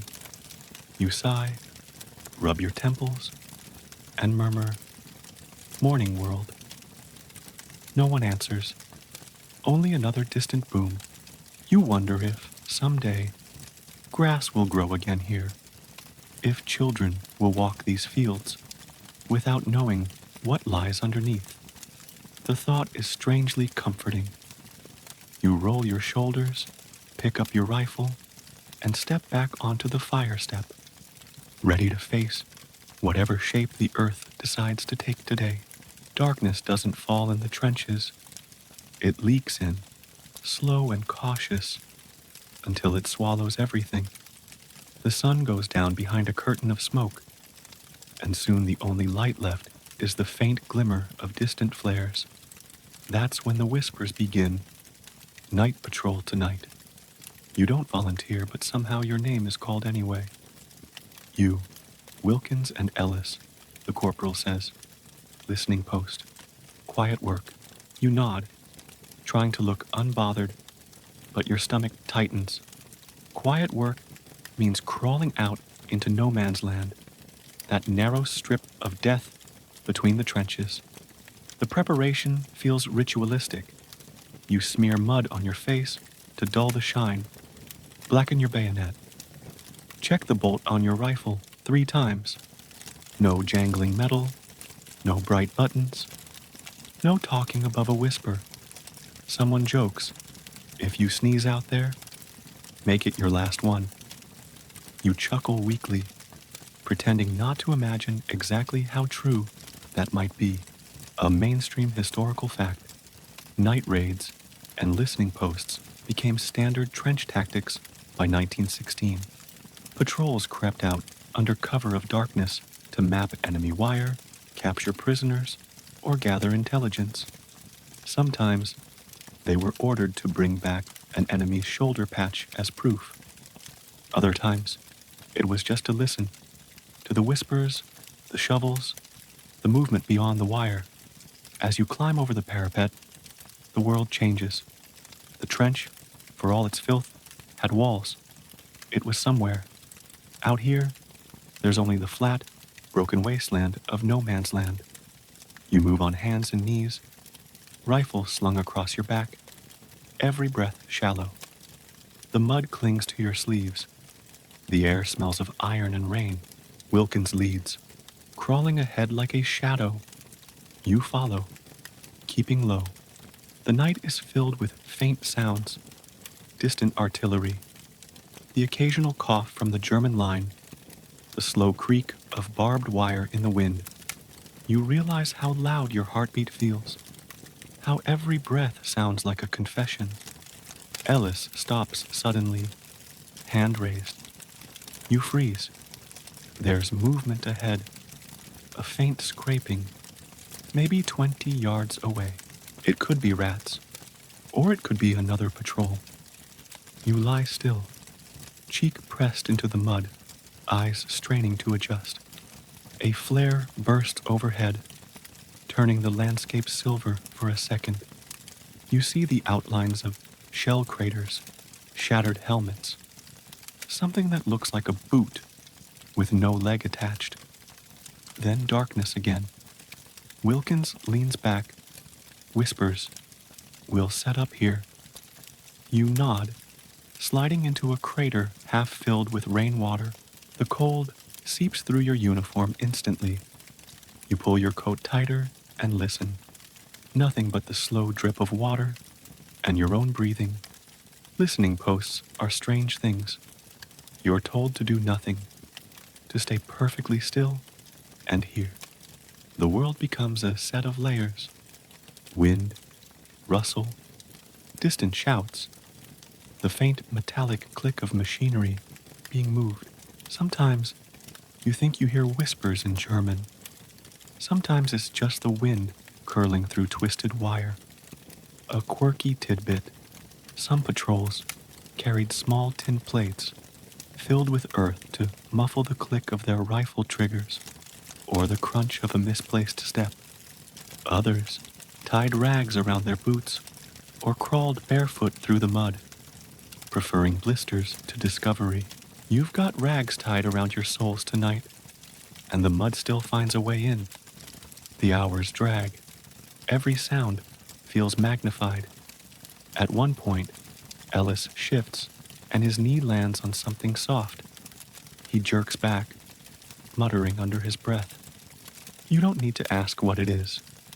The dead belong to both sides out here. You whisper, "How much longer?" Wilkins glances at his pocket watch, its face covered in soot to hide the shine. Another hour. You sigh quietly, forcing yourself not to move. Historians still argue whether night raids achieved anything beyond morale, if keeping the enemy nervous was worth the lives spent. Some accounts describe them as necessary acts of aggression. Others call them senseless murder in the dark. You just know they leave you feeling hollow. Suddenly, the silence cracks. A flare goes up from the German side, bright, hissing, bathing everything in ghostly white light. You drop flat, heart hammering. The flare drifts down slowly on its parachute, turning the crater into a stage. You can see every ridge of mud, every glint of wire. You hold your breath until it fizzles out. Then, you exhale shakily. "Back," Wilkins whispers. No argument. You crawl, inch by inch, retracing your path. Every movement feels too loud. Somewhere ahead, a machine gun barks a short burst, just a warning. You freeze again, face buried in the mud. The gun falls silent. The trip back takes forever. Your arms ache, your knees burn, and your nerves buzz like live wires. When the trench finally looms out of the darkness, you could cry from relief. The sentry reaches down, helps pull you over the parapet. "Good night out there," he asks quietly. You can't help but laugh. A soft, almost hysterical sound. Lovely evening for a stroll. You collapse onto a sandbag, wiping mud from your face. Wilkins hands you his flask. You take a sip. Rum, burning all the way down. "Cheers," you whisper. Later, as you sit in the dugout, warming your hands near a candle stub, the adrenaline fades, leaving behind a strange emptiness. You think of how quiet it was out there, how the stars looked uncaring above it all. You wonder if the Germans were listening to the same silence, thinking the same thoughts. A mainstream historical detail surfaces in your mind. Soldiers sometimes shouted across no man's land at night, trading jokes or songs. There are stories of brief truces, tiny moments of shared humanity in a sea of madness. You've never seen it yourself, but you believe it's possible. After all, out there, everyone's just trying to survive the same dark. Wilkins breaks the silence. You ever think about what we're doing? he asks softly. You shrug, trying not to die. He nods, eyes unfocused. Feels like the ground's got more say than the generals do. You both laugh quietly, because it's true. As the candle burns lower, you feel exhaustion pulling you down. You stretch your legs, your body still humming from the night's tension. You close your eyes, hearing the muffled thunder of distant guns, and drift somewhere between waking and sleep. Historians still argue whether the men who crept through the dark were heroes or victims of a broken system. You think maybe they were just ordinary souls, caught between orders and instinct, doing what they had to. Outside, another flare rises, painting the trench in pale light for a heartbeat before fading again. You roll over, mutter to no one in particular, same show, different night, and let the darkness take you. Morning comes like a reluctant confession, gray, heavy, and cold. The sky has no edge, just layers of mist and smoke blending into one endless sheet of dull light. You blink awake to the sound of boots squelching through mud and the faint clatter of tins being opened. Someone's managed to boil water. The smell of weak tea drifts down the trench like a blessing. You take your mug, sip, and wince. It tastes faintly of rust, because everything does. Breakfast of survivors. Wilkins jokes, raising his own tin. You smile despite yourself. It's not good tea, but it's warm, and warmth is a kind of luxury here. Then you hear it, the unmistakable bark of an officer's whistle. You exchange glances with the others. Whistles mean orders, and orders rarely mean good news. The sergeant appears, face drawn but brisk. Inspection and rations at 10, lads. Word from command. They're planning another push soon. His tone is neutral, but you can see it in his eyes. Another push means another day the ground will eat men. A mainstream historical fact. Between 1916 and 1918, most offensives were preceded by days of artillery and followed by waves of infantry advancing over open ground. Success was measured in yards gained, often lost again within hours. The phrase, going over the top, became a kind of shorthand for walking straight into hell. You scrape the last of your tea from the mug and glance upward. The parapet looks steeper today. The sky above it distant. You can't imagine climbing out again. You already know what's waiting there. But before the attack, there are chores. Always chores. You clean your rifle, mend a section of sandbags, drain a puddle that's threatening to turn the trench into a moat. The smell of mud, oil, and sweat becomes its own kind of background noise. Ellis appears with a letter in his hand. From home, he says quietly, almost sheepish. You nod and let him read a few lines aloud. Something about his sister getting married, about apples blooming early that year. It sounds like it's from another planet. You listen anyway, eyes unfocused, pretending the mud around you smells faintly of spring. A quirky tidbit. Soldiers often reuse the same envelope for multiple letters, scraping off the old address to save paper.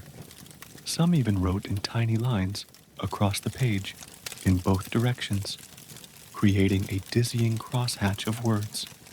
Ink was precious, space even more so. You once saw a man write to his mother on the back of a ration label. By midday, the rumor has solidified. You're to go over the top tomorrow, at dawn. The sergeant confirms it with a grim nod. 0 hours at 0500. Artillery'll start at 4.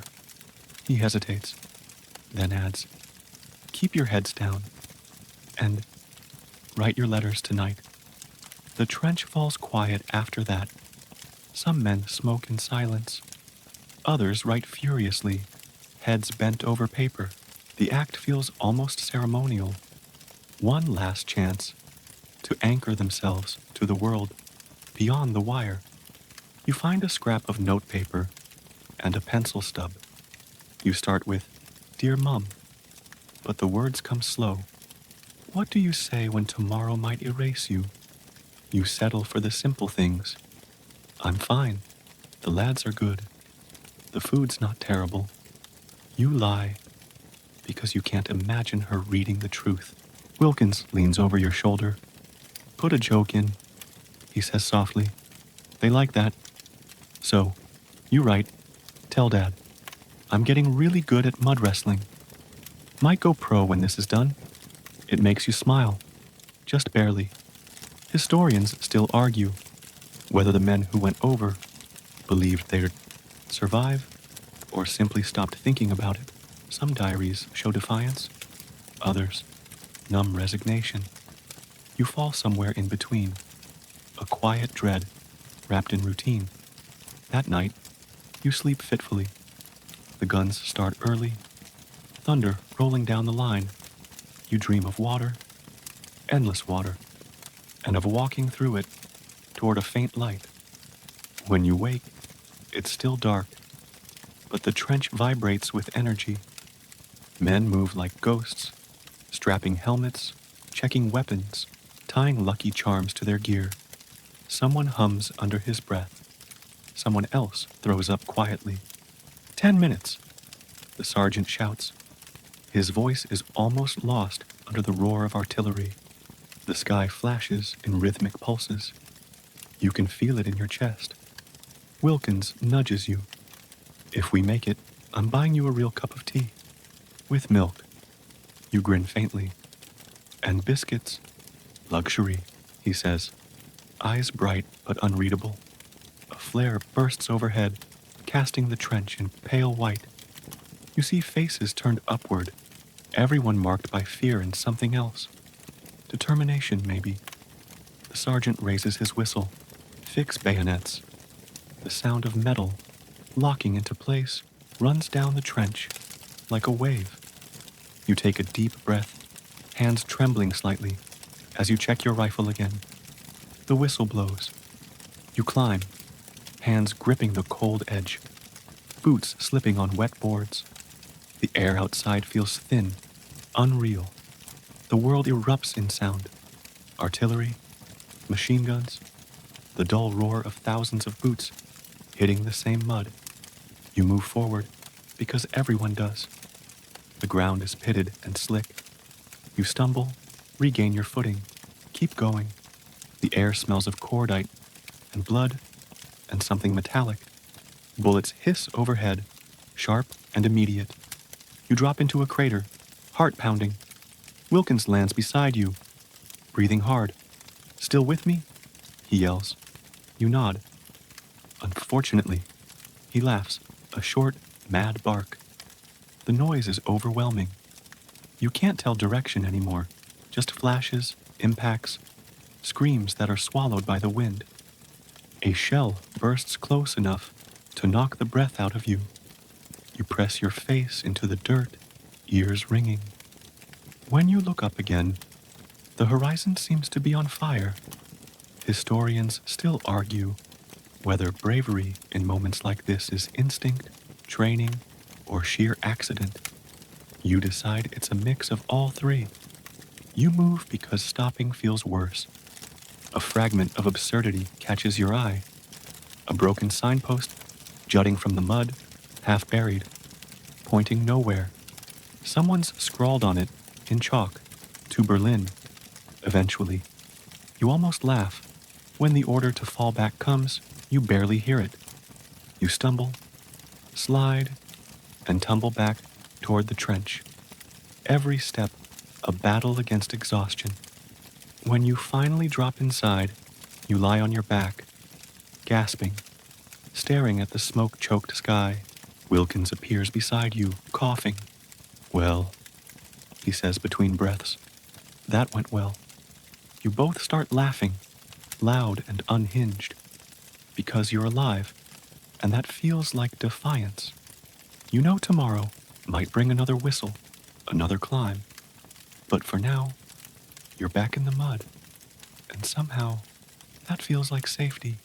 You wake with mud crusted in your hair, and a dull ache in your chest that feels like it S-carved there. The morning after an attack is always a strange limbo. Too quiet, too heavy. The guns have gone silent for now, as if the world itself is holding its breath. You sit up slowly, muscles trembling, and look around at the wreckage of the night before. The trench looks older, somehow. Its walls slumped, sandbags burst open, boards splintered and slick with rain. The air smells of wet dirt and cordite.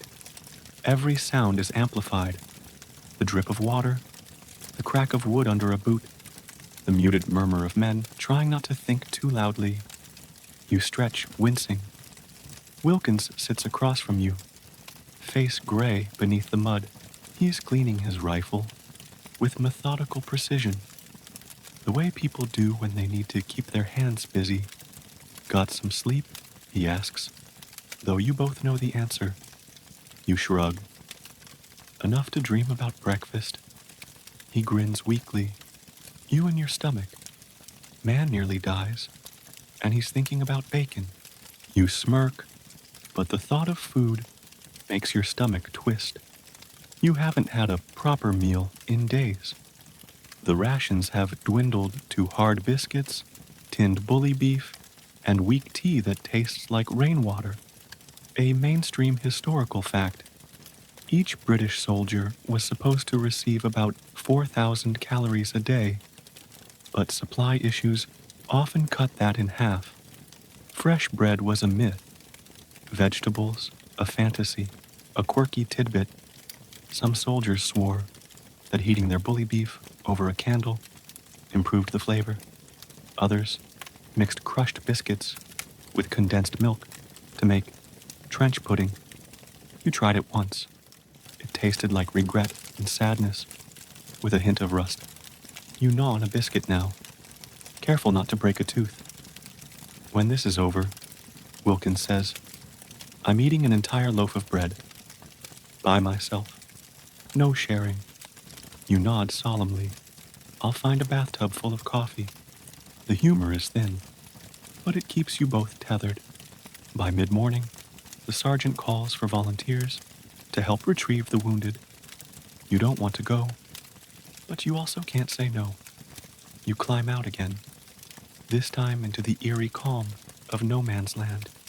The ground squelches under your boots, sucking greedily with each step. The air is still, thick with the metallic scent of rain and smoke. You move carefully, eyes scanning for movement. Every so often, you hear a groan or a faint cry and follow it. There is no room for hesitation here. You kneel, drag, lift, pull. The stretcher bearers move like silent shadows, bent double under their loads. Historians still argue whether the soldiers who went out for the wounded were heroes or simply obeying orders. But when you lift someone's arm over your shoulder and feel their weight, warm, trembling, alive, you stop caring about definitions. You just move. At one point, you trip over something half buried in the mud. You glance down and freeze. It's a helmet, painted gray-green, with a photograph tucked inside the rim. A woman, smiling faintly, holding a child. You stare for a moment before setting it gently back down. Some things aren't yours to carry. Wilkins calls from ahead. Got one breathing here. You hurry over, help hoist the man onto a stretcher. His uniform's unfamiliar. Maybe French, maybe Belgian. You can't tell under the mud.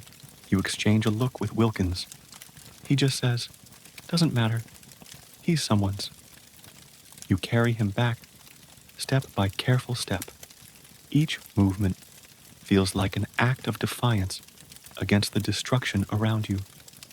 When you finally lower him into the dugout, A medic takes over. You slump against the wall, chest heaving. Later, as you clean your boots with a rag that's seen better days, you overhear two officers arguing about the morning's report. The attack gained 70 yards. One says flatly, "At what cost?" The other asks. The first doesn't answer. You think about those 70 yards. A strip of mud, maybe as long as a football field. You wonder if anyone will ever walk there again without feeling the ground tremble beneath them. A quirky superstition circulates through the trench. If you find a four-leaf clover in the mud, you'll make it home. You've never seen one, of course. The mud here doesn't grow anything except rusted metal and bones. But still, you look sometimes, because hope has to live somewhere. When night falls, the rain begins. Not the polite drizzle you knew back home. This is a relentless, soaking curtain that turns the trench into a river. You bail water with your helmet, hands numb. Everything smells of decay and dampness. The flicker of candles in dugouts looks like tiny, desperate stars. Wilkins tries to lighten the mood. You know, this would be a lovely spa, if not for the shell fire. You laugh, though it comes out more like a sigh. Yeah, they just forgot the towels.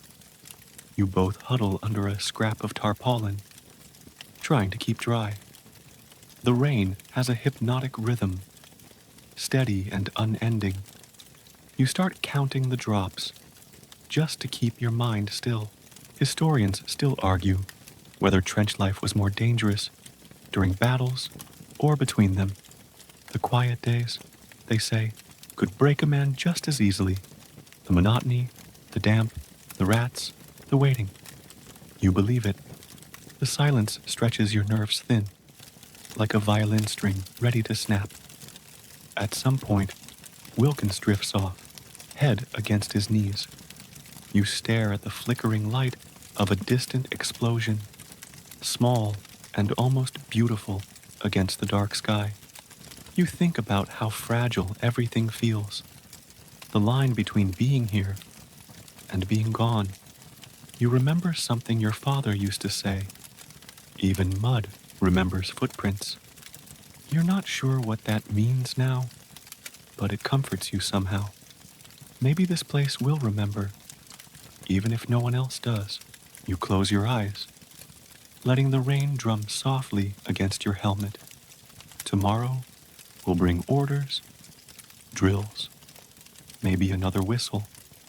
But for now, there's just the steady rhythm of falling water and the faint, impossible hope that it will wash something clean. By the next morning, the trench feels alive again. Not in any cheerful sense, but in the way a wound scabs over. Men cough, stretch, curse, and shuffle through the sludge. The faint light that filters through the mist looks like it's been strained through dirty glass. You rub your eyes and try to pretend the air doesn't taste like metal. Routine returns, as it always does. You patch holes, haul ammo crates, and scrape dried mud from your boots with a bent spoon. The repetition becomes its own kind of mercy. Every familiar motion says, "You're still here." Then, a whistle from down the line, a signal that mail's arrived. The sound ripples through the trench like a spark. Men perk up, moving toward the runner, who carries a canvas bag slung over his shoulder.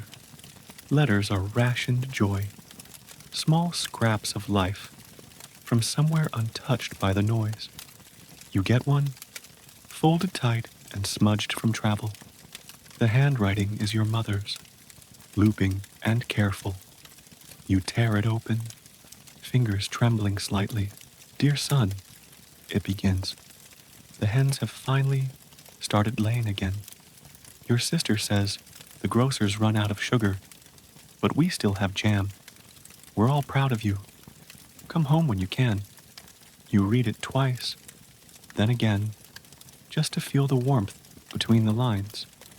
There's a small pressed flower inside, brittle but intact.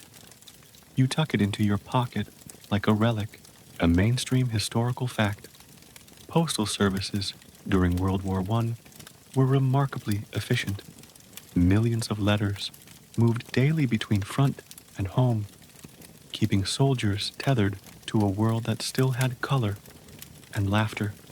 Censorship was strict, though. Every letter passed through a pair of careful hands, redacted if too honest. Still, it was connection, and connection was life. Wilkins receives one, too. He opens it, smiles faintly, and doesn't speak for a long while.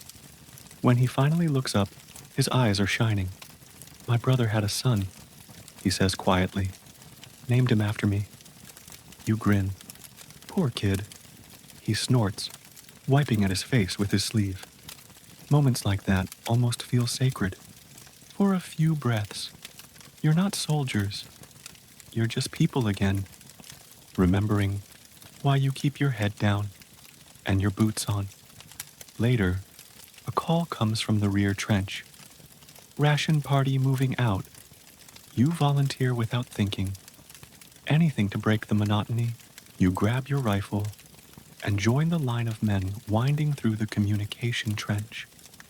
A narrow, twisting path that snakes backward toward the supply dumps.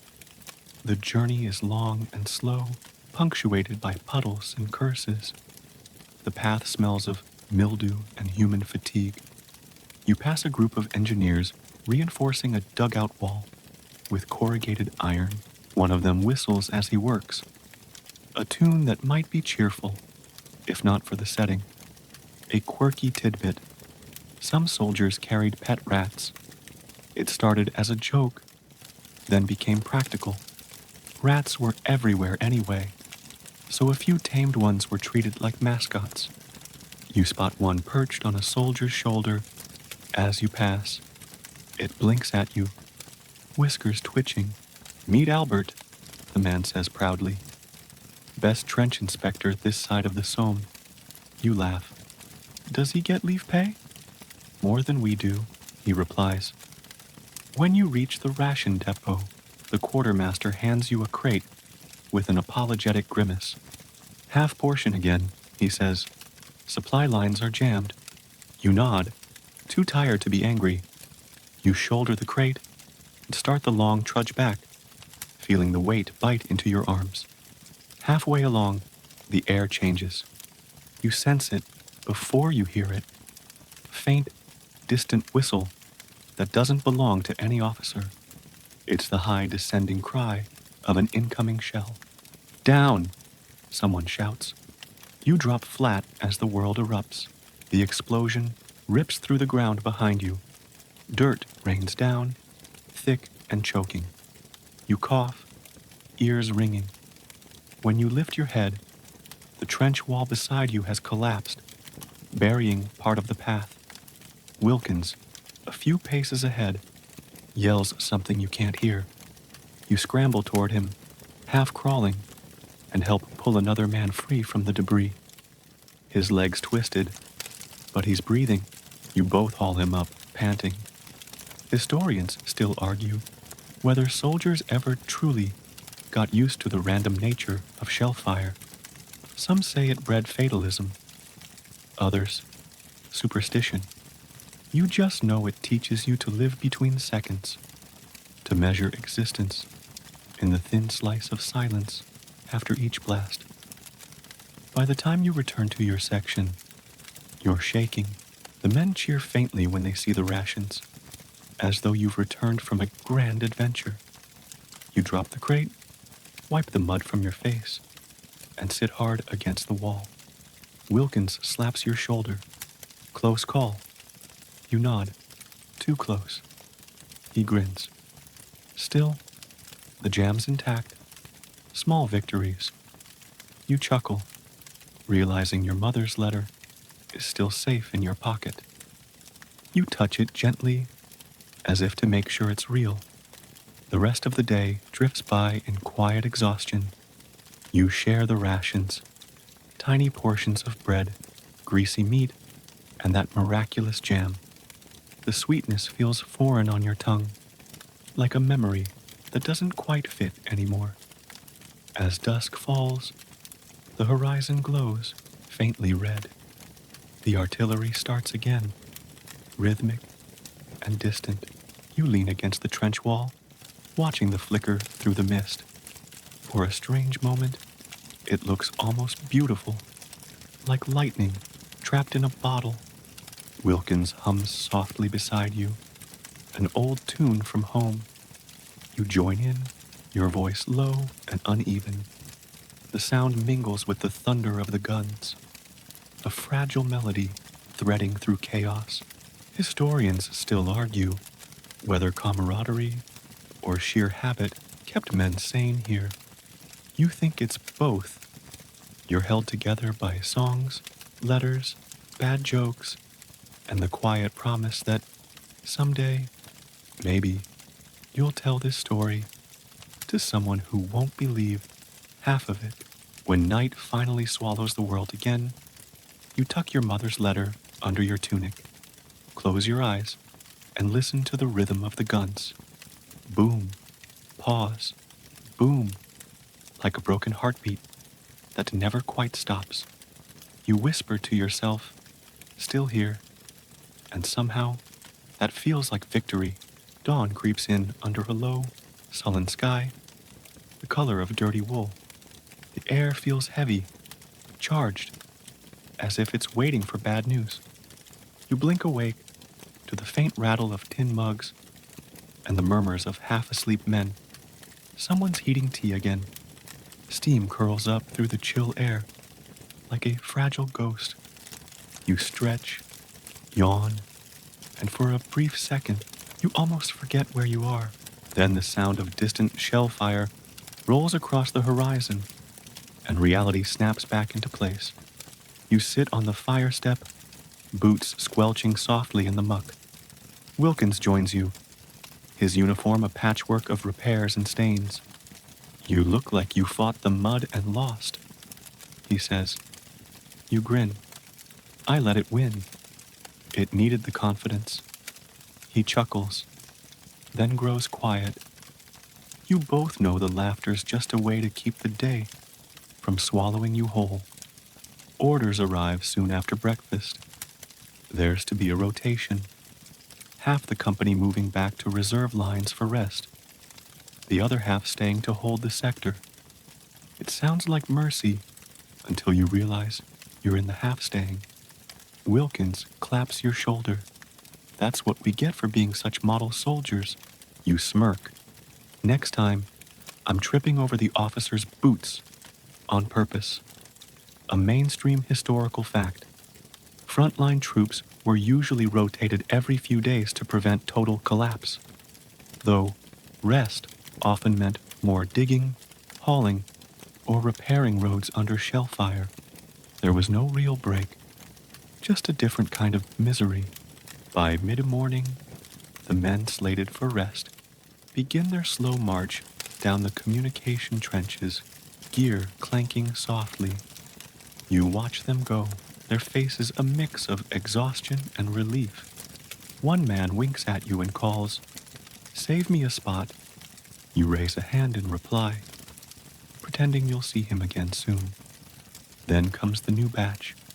Fresh replacements, uniforms clean, rifles still oiled, faces pale and unsure. They look like boys who've wandered into the wrong story. One of them catches your eye and offers an awkward smile. "First day?" you ask. He nods. "Any advice?" You think for a moment.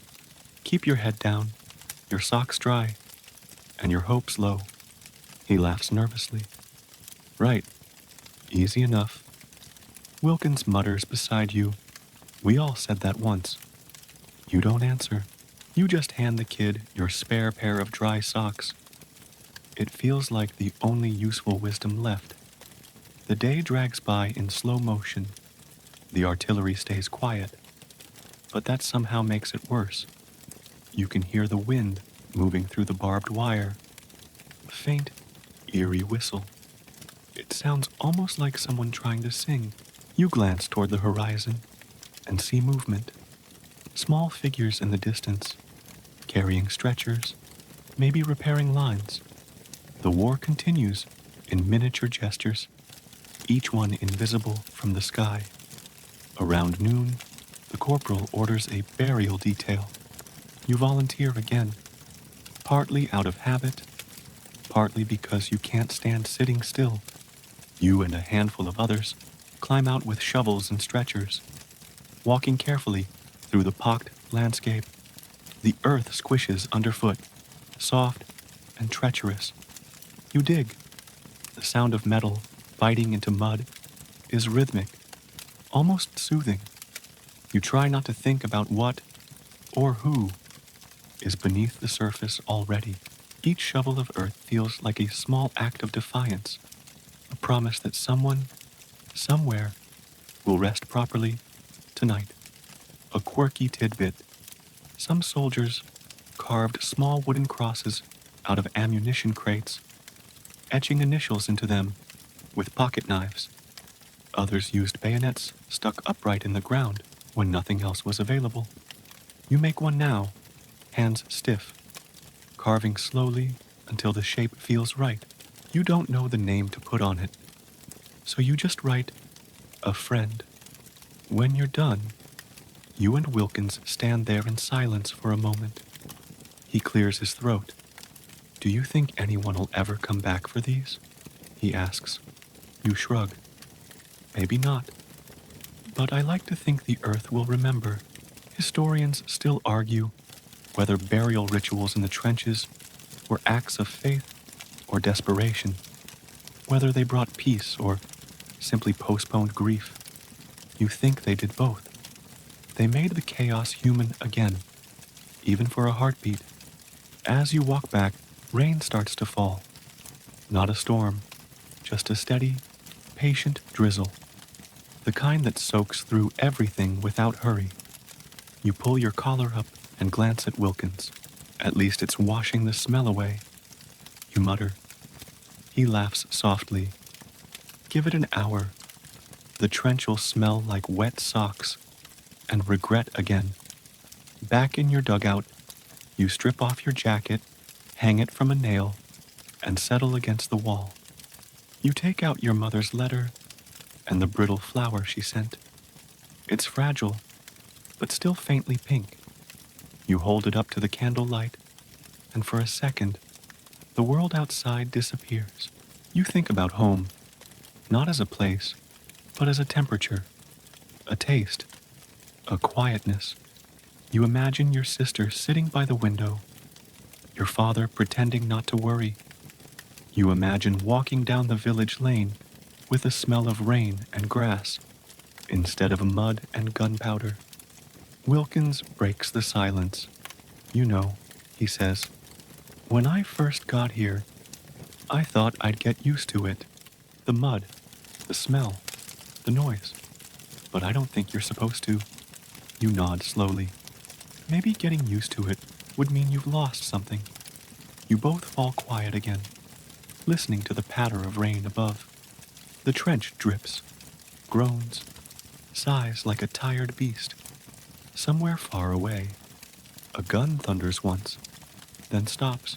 Historians still argue whether the endurance of soldiers in this war came from courage or simply the absence of choice.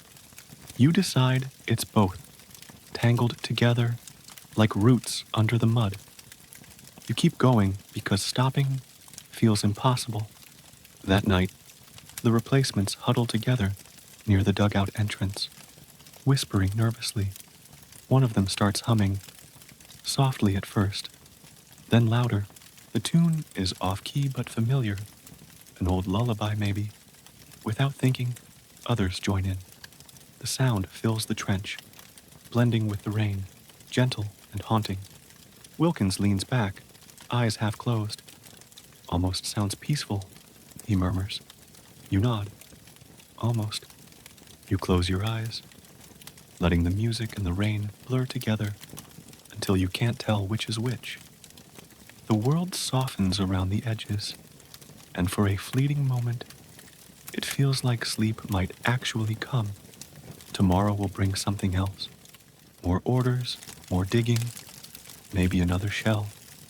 But for now, you just breathe, count the drops, and listen to the ghostly lullaby of men trying to remember what calm feels like. When the next morning rises, it feels heavier than any before.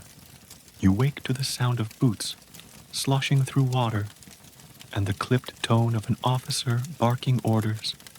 Something stirring at the front, something big. You can feel it in the way the air itself seems to tremble, as if the ground knows what's coming. You drag yourself upright, rubbing grit from your eyes. They're saying a push is coming. Wilkins mutters, voice low. One last one, maybe. You nod slowly, though the words don't settle right. One last one, that's what they always say. There's always another, after the last. The men are already moving, preparing ammunition, checking rifles, tightening straps. Someone jokes about how at least it's too wet for the rats to tag along. Laughter ripples through the trench, short and nervous, like a spark that doesn't catch. You eat what passes for breakfast, cold bully beef and half a biscuit. It tastes like rust and exhaustion.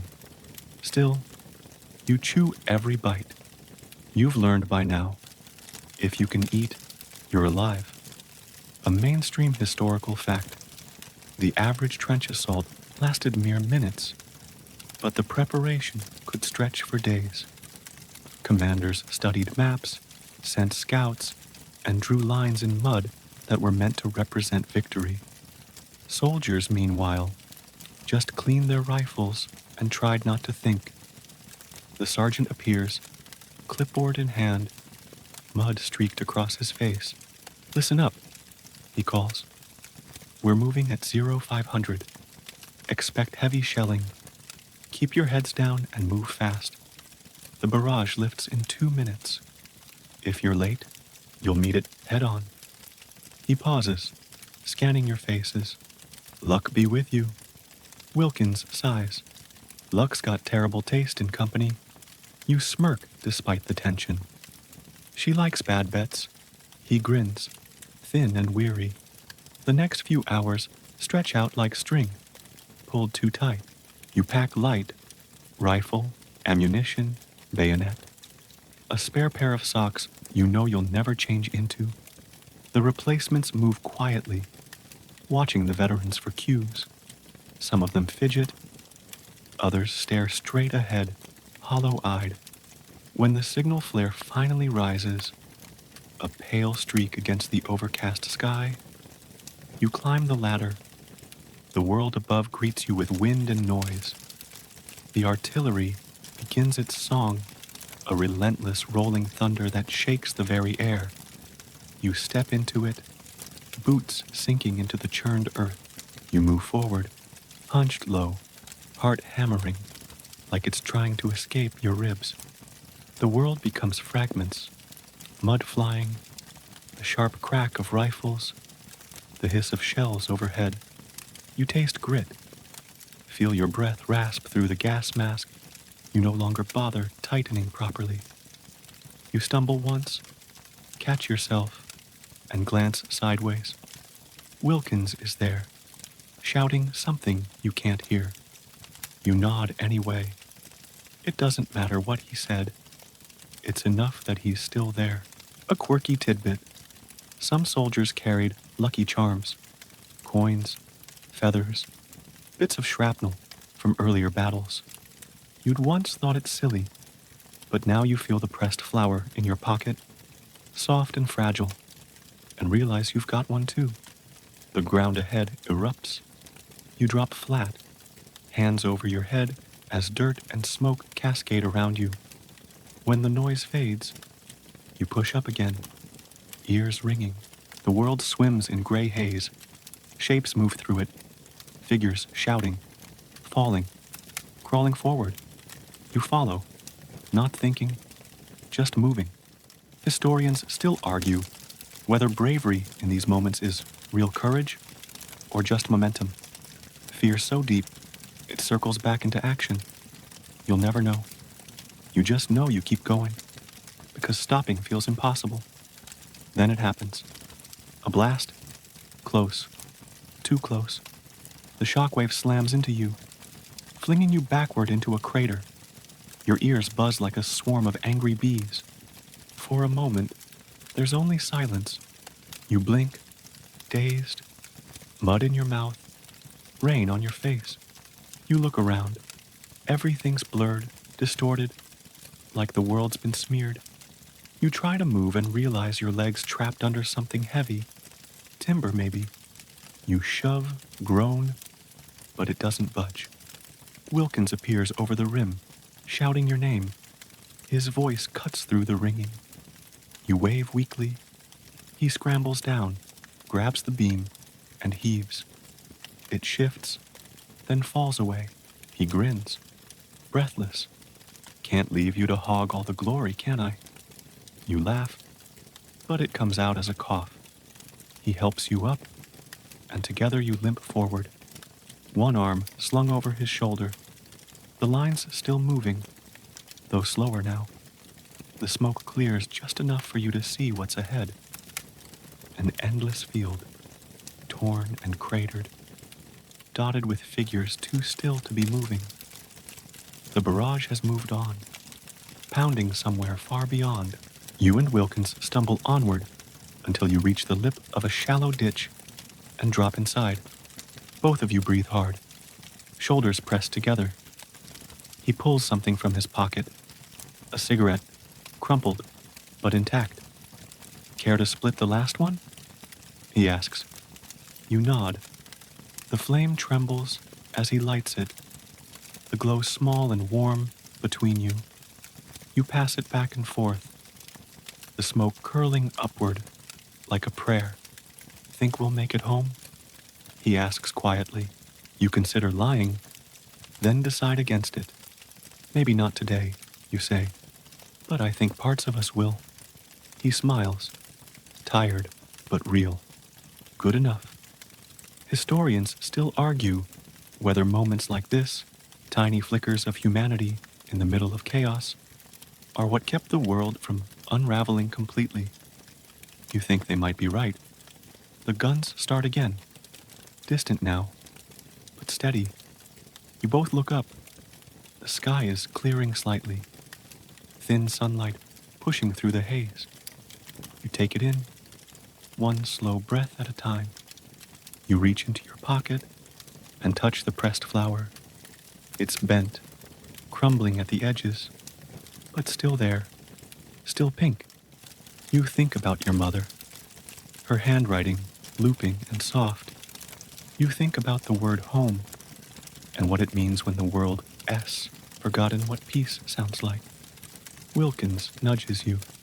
Hey, he says, if we make it out, tease on you. You grin. Deal. And for a moment, just one, you let yourself believe it. The sky dims again, and time stretches thin. The guns fade into the distance, replaced by a soft, steady drizzle. You close your eyes, leaning back against the earth. The world grows quieter with every breath. The rain becomes a lullaby, the hum of life fading into stillness.